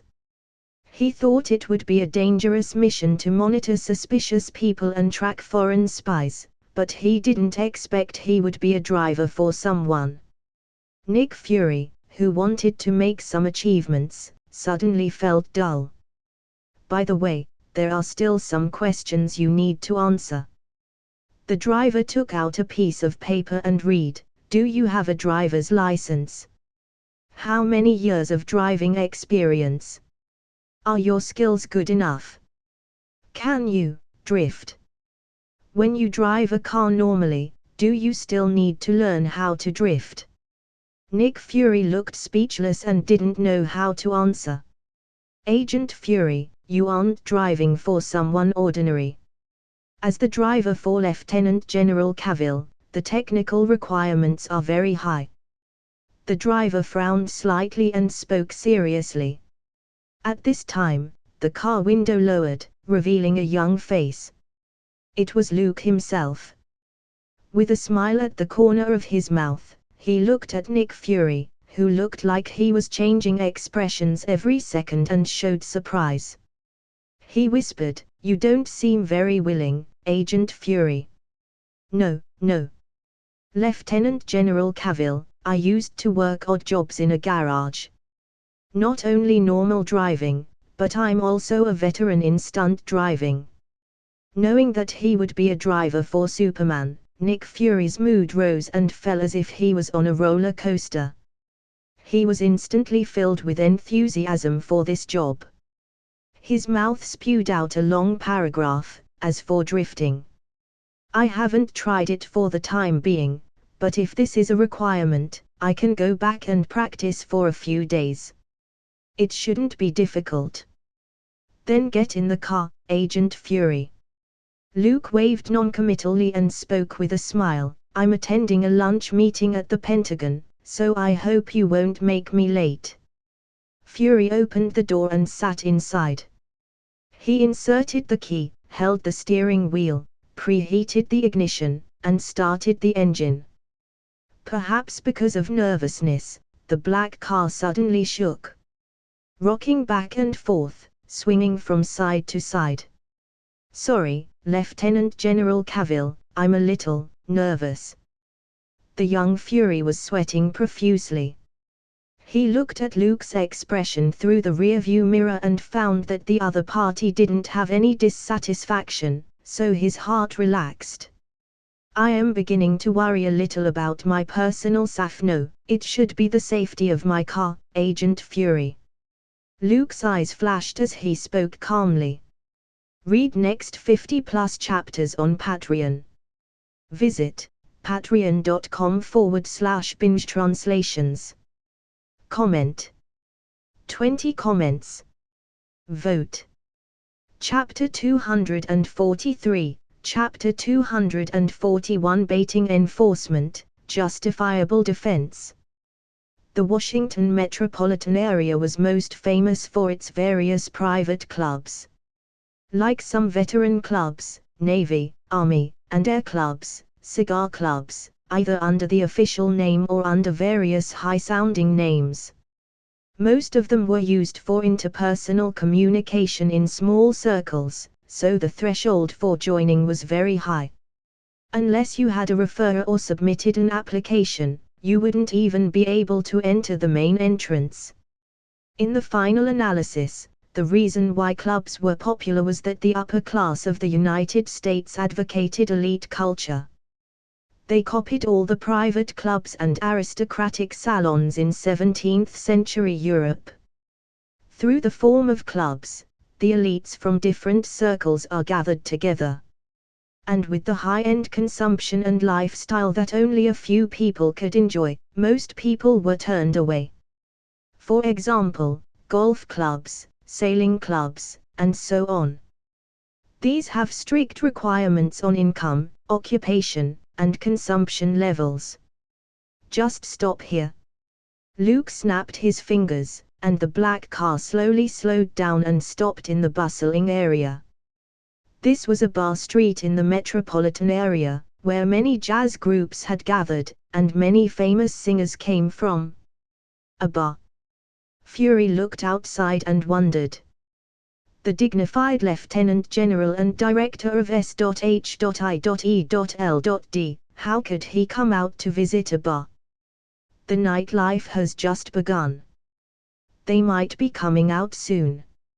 Luke's eyes flickered as he thought silently. There were several interesting streets in Washington, D.C. Pennsylvania Avenue, for example, was a regular site for demonstrations by various civic organizations and unions. If people wanted to go on strike or cause trouble, they would definitely start from this street. Because Pennsylvania Avenue was an important commuter route, it provided direct access to the White House and the Capitol. In addition, there was K Street, a famous lobbying street in later generations. A large number of think tanks, public relations firms, and international headquarters were located there. The likes of the World Bank and the International Monetary Fund had made their homes here. If Wall Street in New York was the international financial center, then K Street in Washington, D.C., was the international political center. Every presidential election was a competition between the public relations firms here and the capitalist groups behind it. It's really lively. Luke got out of the car. This intoxicating street was called U Street. The most popular bars in the metropolitan area, as well as the most popular bands, were all here. He glanced over at random and could see a long line. Basically, they were sexy girls in costumes and young guys wearing colorful wigs and looking like vampires.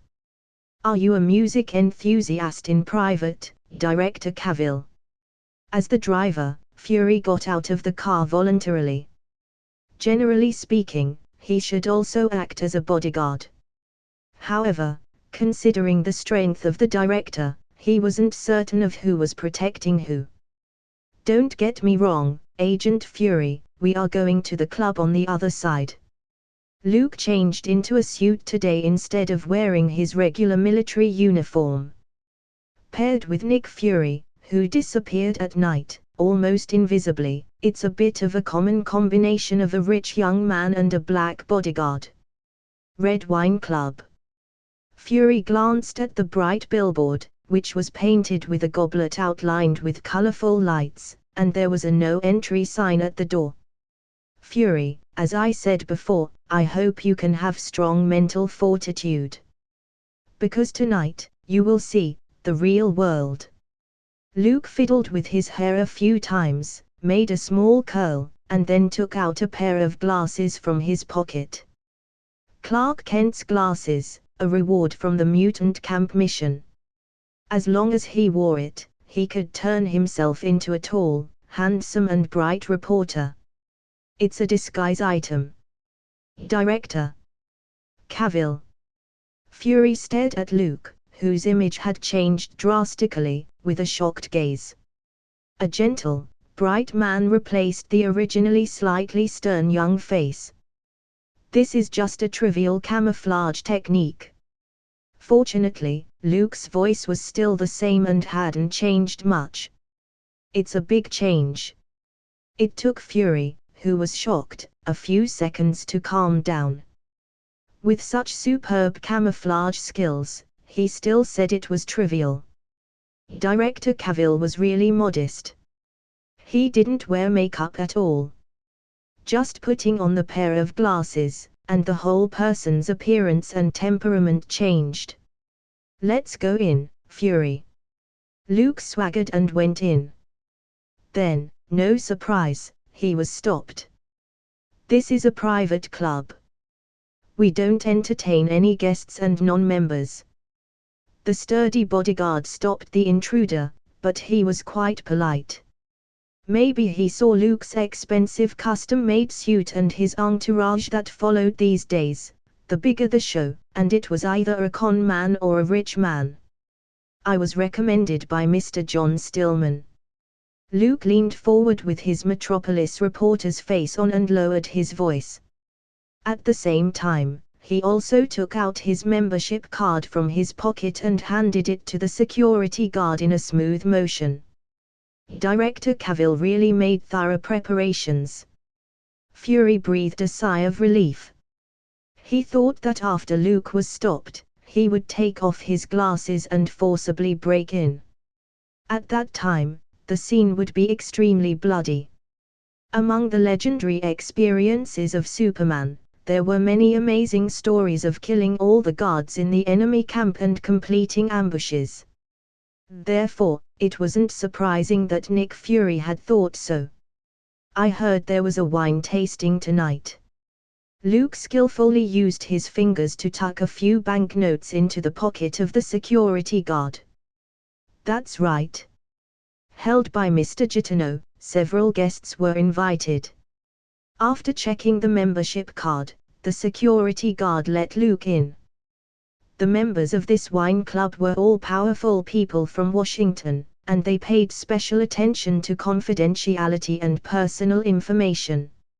Luke could name John Stillman, the White House Chief of Staff. With the membership card in hand, it was enough to gain the trust of the security guard. Still the same place, the second floor. Luke glanced at it unintentionally, and seemed to be quite familiar with the architectural layout, and directly pointed out the place where they usually meet. Of course. As always. The security guard nodded. I need to bring him in. Shouldn't it be a problem, right?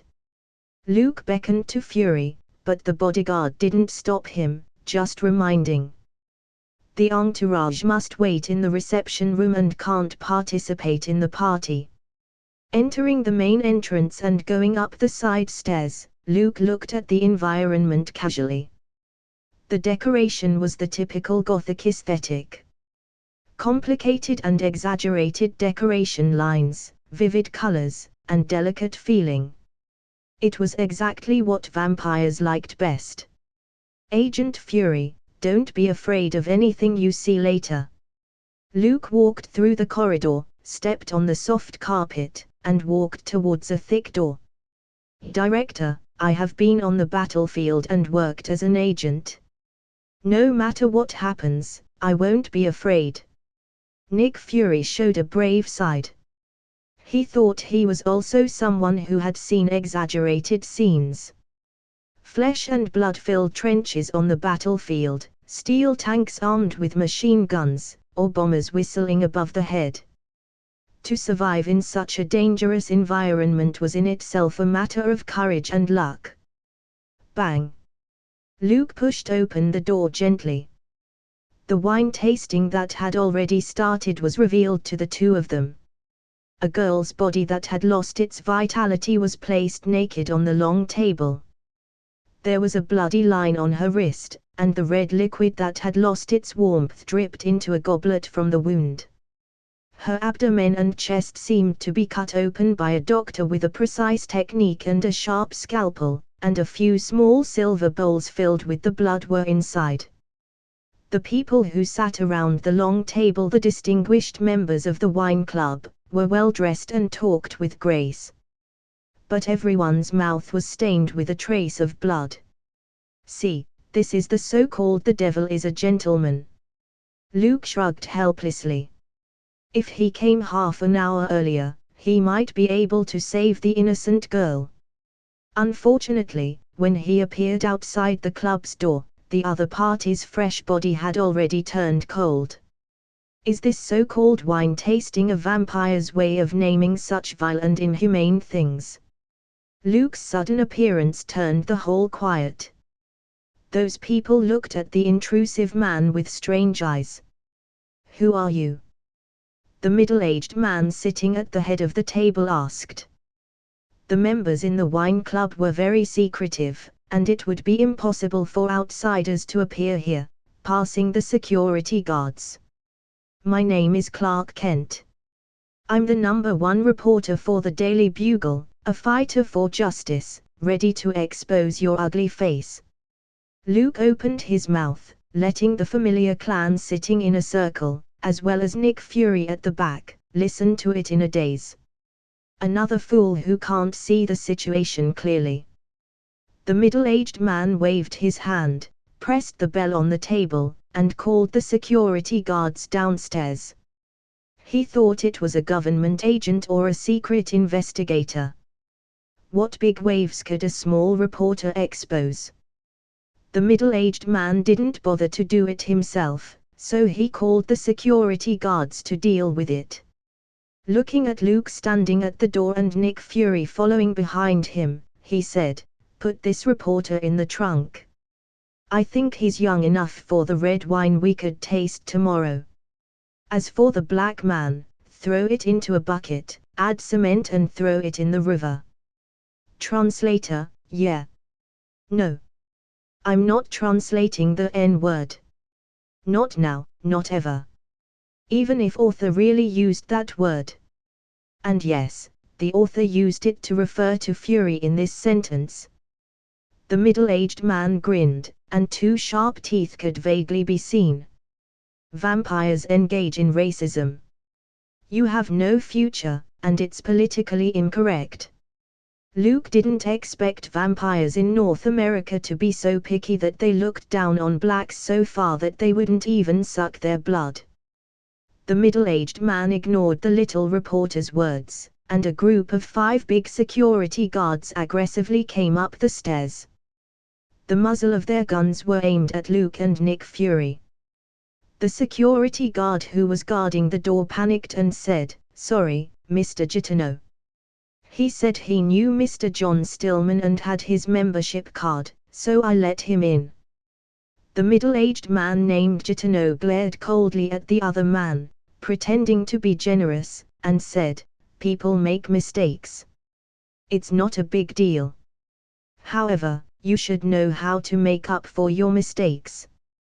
These two men interrupted the wine tasting, ruining everyone's excitement and missing the most appropriate time to taste this fine red wine.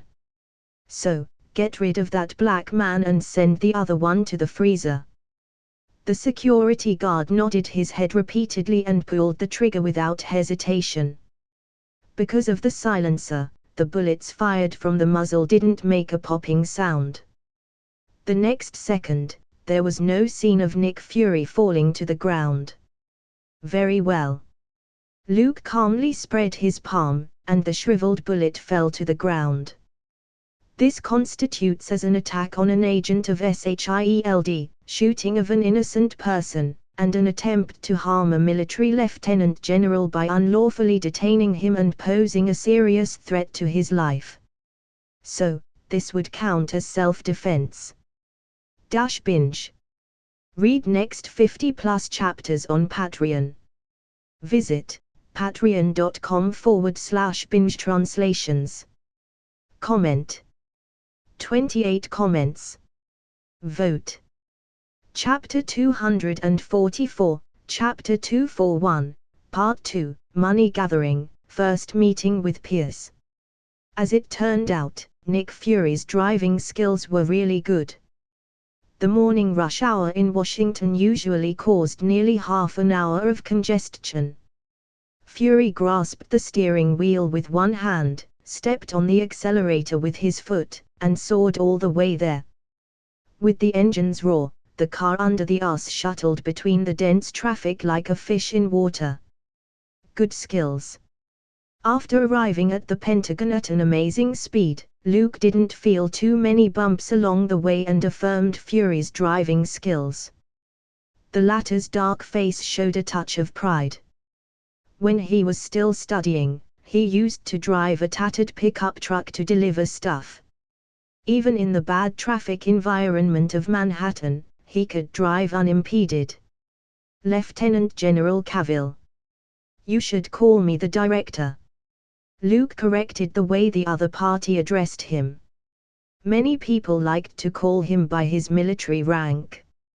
It was probably why the status of a war hero was far more compelling than that of S.H.I.E.L.D.'s director. Yes, Director Cavill. Nick Fury changed his words. I may have to stay in the Pentagon all day. If you have something to do, you don't have to wait here. Just come back at night. The corners of Luke's mouth curled up as he spoke lightly. He prepared a good show and waited for the curtain to rise. Do you need anything, Director Cavill? Fury scratched his head. He didn't expect that being a driver would be so easy. The only thing you need to prepare is probably mental fortitude. Luke's answer seemed to be full of meaning.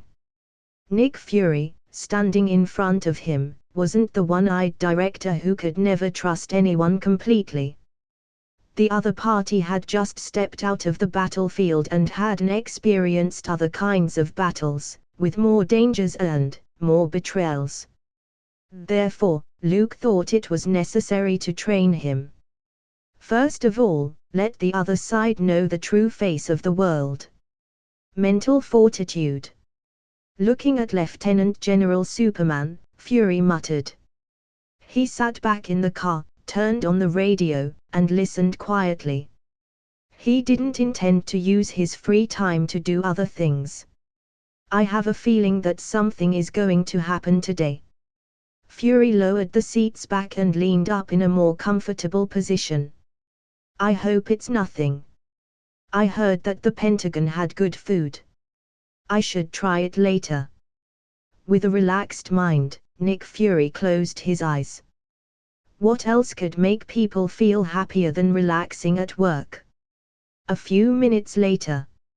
Knock, knock. Before Fury's eyelids became heavier and falling asleep, the sound of knocking on the car window awakened him. What can I do for you? Fury rubbed his eyelids and maintained a good attitude. Of course, he was also vigilant at the same time. One hand opened the holster at his waist as he held the gun that was issued. The window was down, and there was a man about his age standing outside. I'm sorry, I thought you were Rourke. I remember him driving for Lieutenant General Cavill. The man looked at Fury's face and froze for a moment, seemingly surprised, and hastily explained. Rourke. Do you mean the guy who always frowns and speaks bluntly? He moved on to another assignment, and now I'm Director Cavill's full-time driver," Fury said to the man, holding his head high, as his voice raised a few degrees. "Just like S.H.I.E.L.D's personnel department management said before. This was a job that people would compete for. Anyone with a little common sense would know that the rising momentum of Lieutenant General Superman was unstoppable, and his future was even more unimaginable. Who didn't want to grip this job tightly and become a loyal supporter of the other party? For those at the bottom of the pyramid of power, their promotion would sometimes depend on the future of their own boss, not their personal ability." "Ha ha ha, that's so true. Rourke really likes to keep a straight face, as if everyone owes him money." The young man burst into laughter. "Congratulations, my friend. This is a good job." Fury nodded in agreement. A driver was a special post for a high-ranking politician. Their exact daily schedule, who they meet, where they went, and so on. All of this information, which needed to be kept confidential, couldn't be hidden from the driver. Therefore, they had to be a reliable confidant. "It's not really that good. Director Cavill is Superman. He can fly." Fury thought for a moment and spat. "In fact, if the director wants to go somewhere, or if there is an emergency, he doesn't need me at all.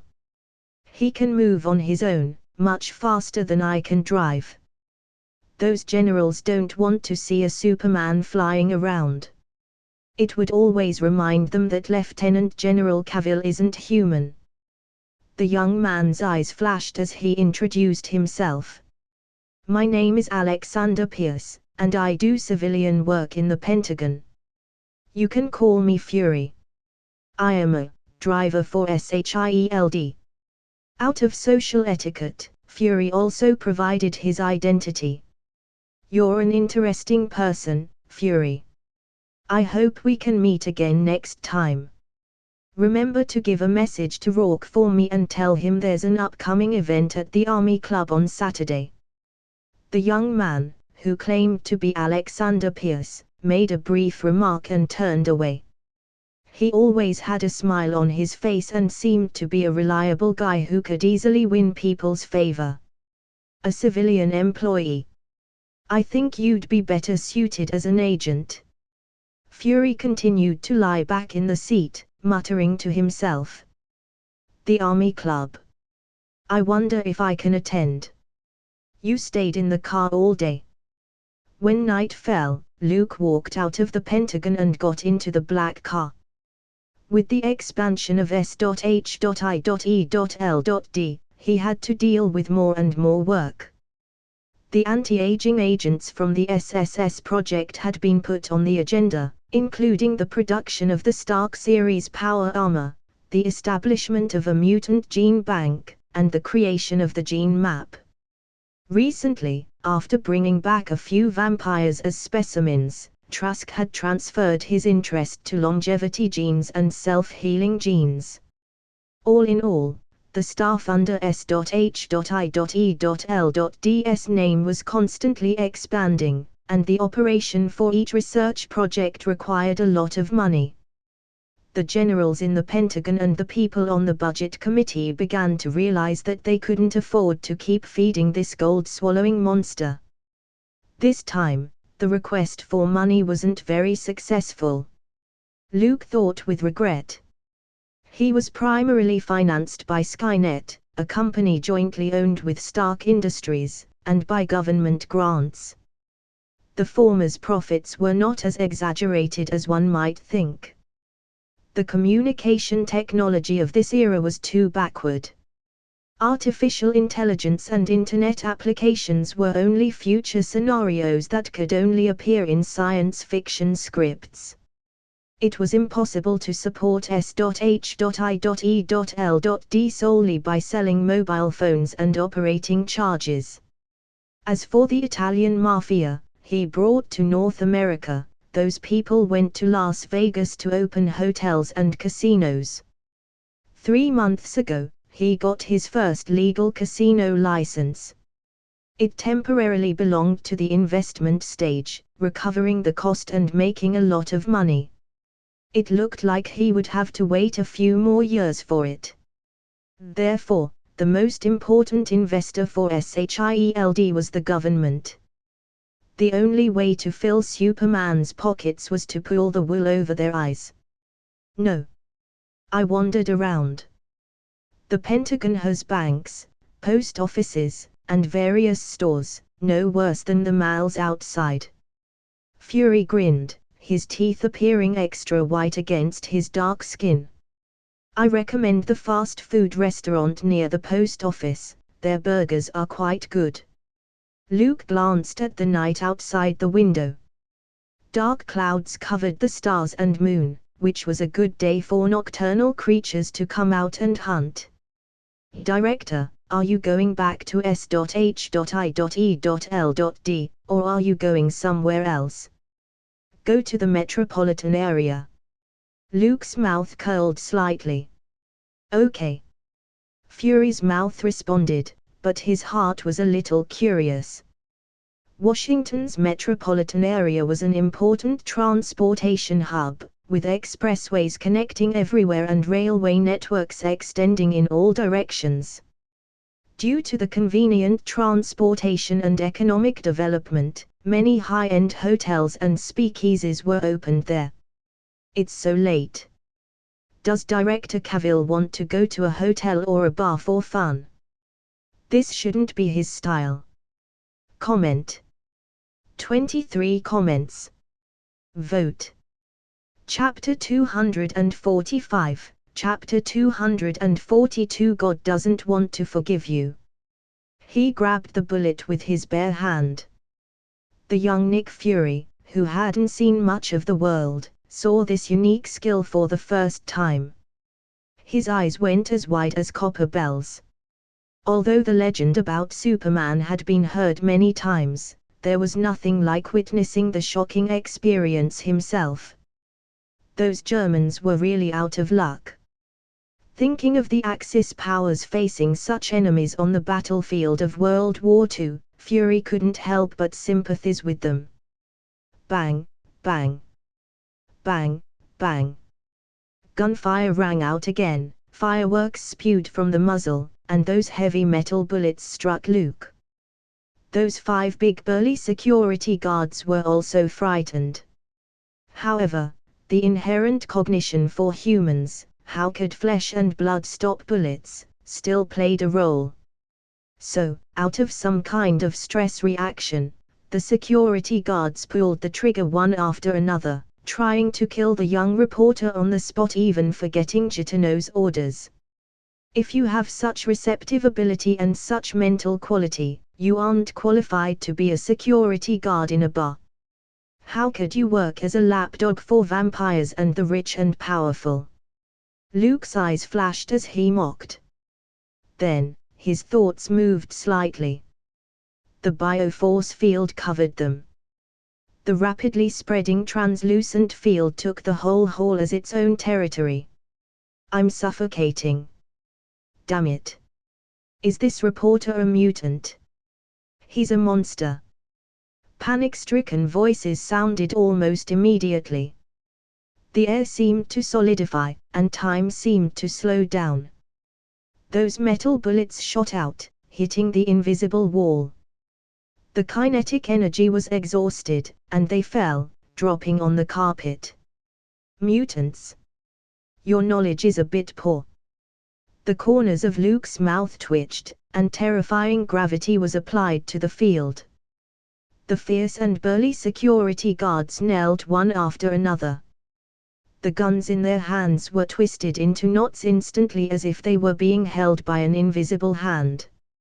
As vampires, they have a desire for blood and use the blood of living creatures as food, which I can more or less understand.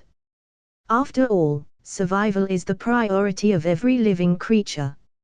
A glimmer of cold light flashed through Luke's eyes as he spoke coldly, but as former humans, isn't it a bit unreasonable for you to treat your own kind with such cruel means? Snap. with a snap of his finger. The head of a guard by the door exploded like a watermelon pierced by a bullet. The turbid liquid mixed with red and white splashed out and splattered on the carpet with intricate patterns. "Don't worry, take your time." Feeling everyone's frightened eyes, Luke took off his glasses and changed from a male reporter to his original appearance. Superman. The other guards finally recognized him. Anyone who hadn't been out of touch with society would read newspapers and watch TV. No one would be unfamiliar with the youngest lieutenant general in the history of the United States, Superman, the legendary hero who ended World War II. In terms of later generations' internet language, Luke was regarded as a national idol and a higher up in the military. "It seems that my disguise was very useful." Luke put a satisfied smile on his face and swept his eyes over. Snap. Snap. Snap. Snap. Luke was like a head-popping maniac, squeezing the horrible gravity in the air, exerting pressure on those security guards, and smashing their heads one by one. On the surface, it looked like Superman merely glanced at them, and then the other party exploded. Those headless bodies fell to the ground, a large stream of blood gurgled out, soaking the thick carpet with red. "How about it, do you still like it?" There was a strong smell of blood in the air. Luke stepped over the headless bodies that had fallen to the ground, pulled out a chair, and slowly sat down. The big shots sitting around the long table had fear in their eyes. If he was an ordinary murderer, he could still be lured by money, beautiful women, or power and status to supplement the coercion. There was always a bargaining chip that could move the other party. In this world, there were only a few crazy people who would really welcome chaos and evil. But sitting in front of them was a lieutenant general. When it came to power, even the president had to show some respect. Speaking of wealth, Skynet was owned by the arms tycoon Howard Stark, and Luke, it wasn't a secret. Anyone could find out if they wanted to. In addition, there were hotels and casinos under construction in Las Vegas, which were said to be one of the assets under Superman's name. For him, wealth was a cheap thing at his fingertips. Therefore, these high-ranking politicians and wealthy businessmen who could make Washington, D.C., change decisions, didn't know what to use to impress Luke so that the other party would cut them some slack. "General Cavill, I'm..." Snap. Another head burst open. Red liquid splashed on the people to his left and right. The feeling of blood and death approaching made them pale, and the fear in their hearts had been magnified to the extreme. "I know your name, Mr. Field. A congressman in the White House. Your family is very powerful on the East Coast. There have been several congressmen from the so-called congressman family." Luke's tone was faint as he spoke to the fallen corpse. "But you spoke without permission, which is very rude, and I don't like it very much." The hall suddenly fell into dead silence, and even Nick Fury, who was unaffected by his actions, subconsciously held his breath, seemingly afraid that he would be the next unlucky bastard to get his head blown off. "Your name is Gitano, right?" When the absolute quiet and cold atmosphere lasted for about half a minute, Luke knocked on the table with his fingers and looked at the middle-aged man sitting at the head. The other party had the elegant temperament and the pale face of a vampire. Two sharp teeth were faintly exposed, and a red light appeared in his eyes. "Yes, it is." Gitano was trembling, like a wildcat with exploded fur, and showed his external vampire characteristics. "Mr. Lieutenant General, I know the Chief of Staff of the White House, Mr. John Stillman.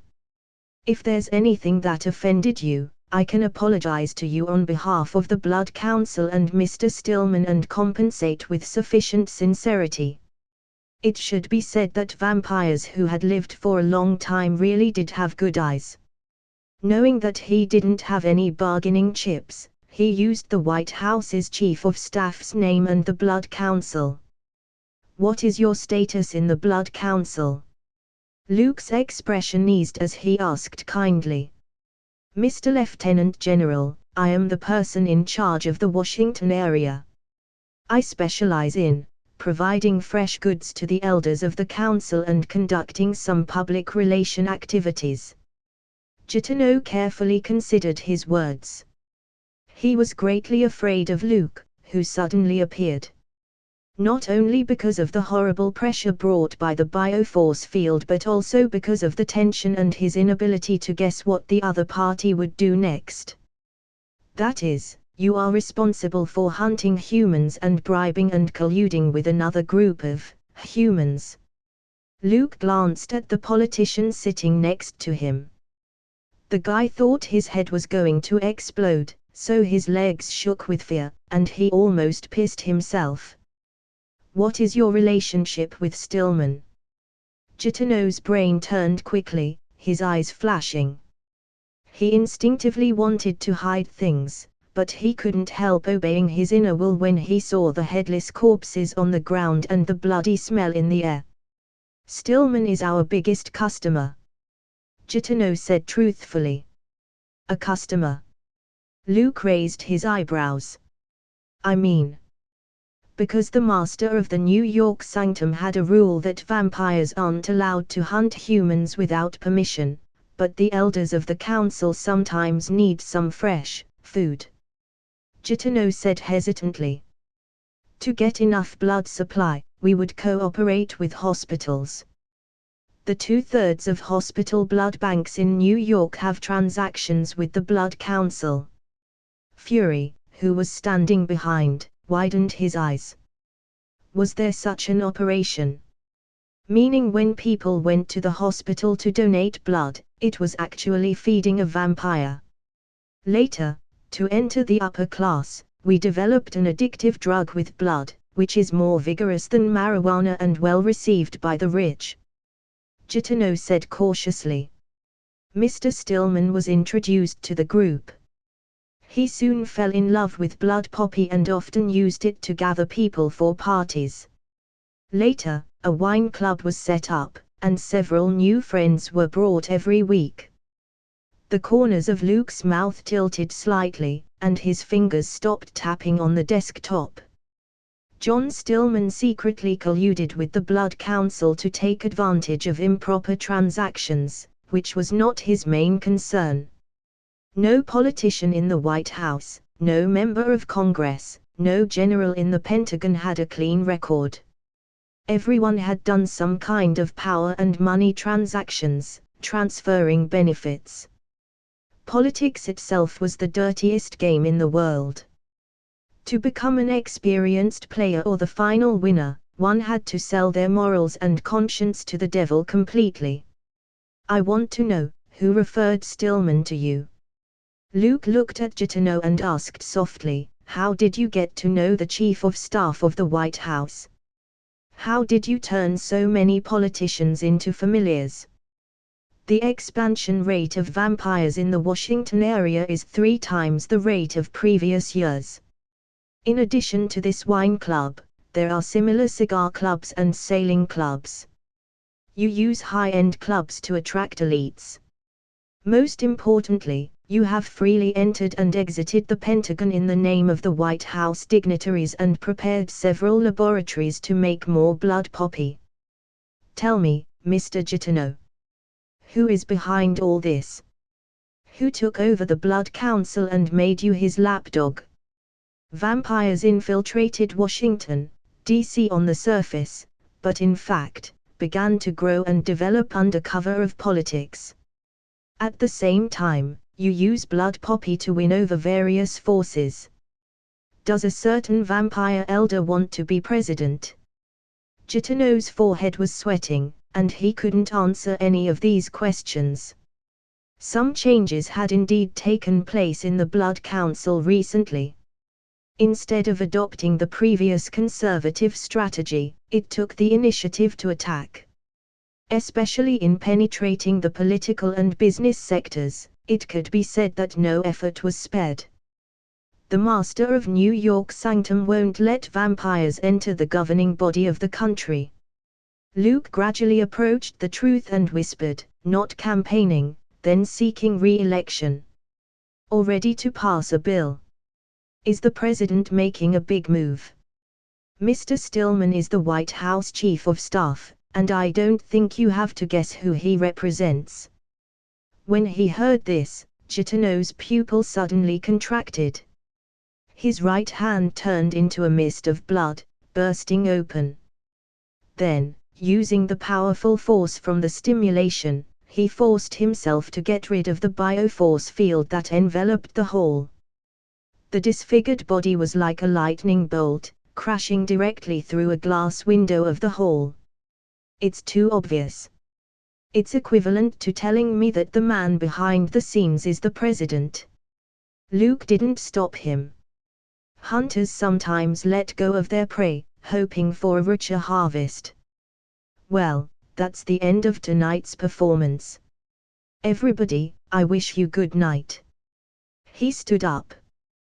The pressure exerted by the bioforce field suddenly dissipated, which relieved the group of club members who were hovering between life and death.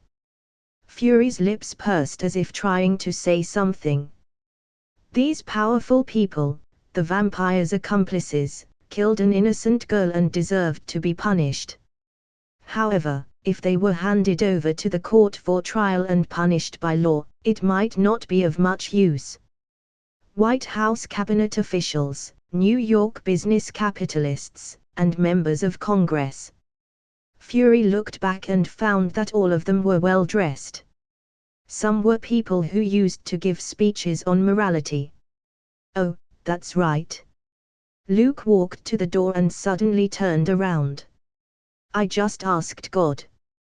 The old man said he doesn't want to forgive you bastards and asked me to send you to Mephisto. Snap. Lieutenant General Superman snapped his fingers. It was as if he pushed the first domino. Splash splash.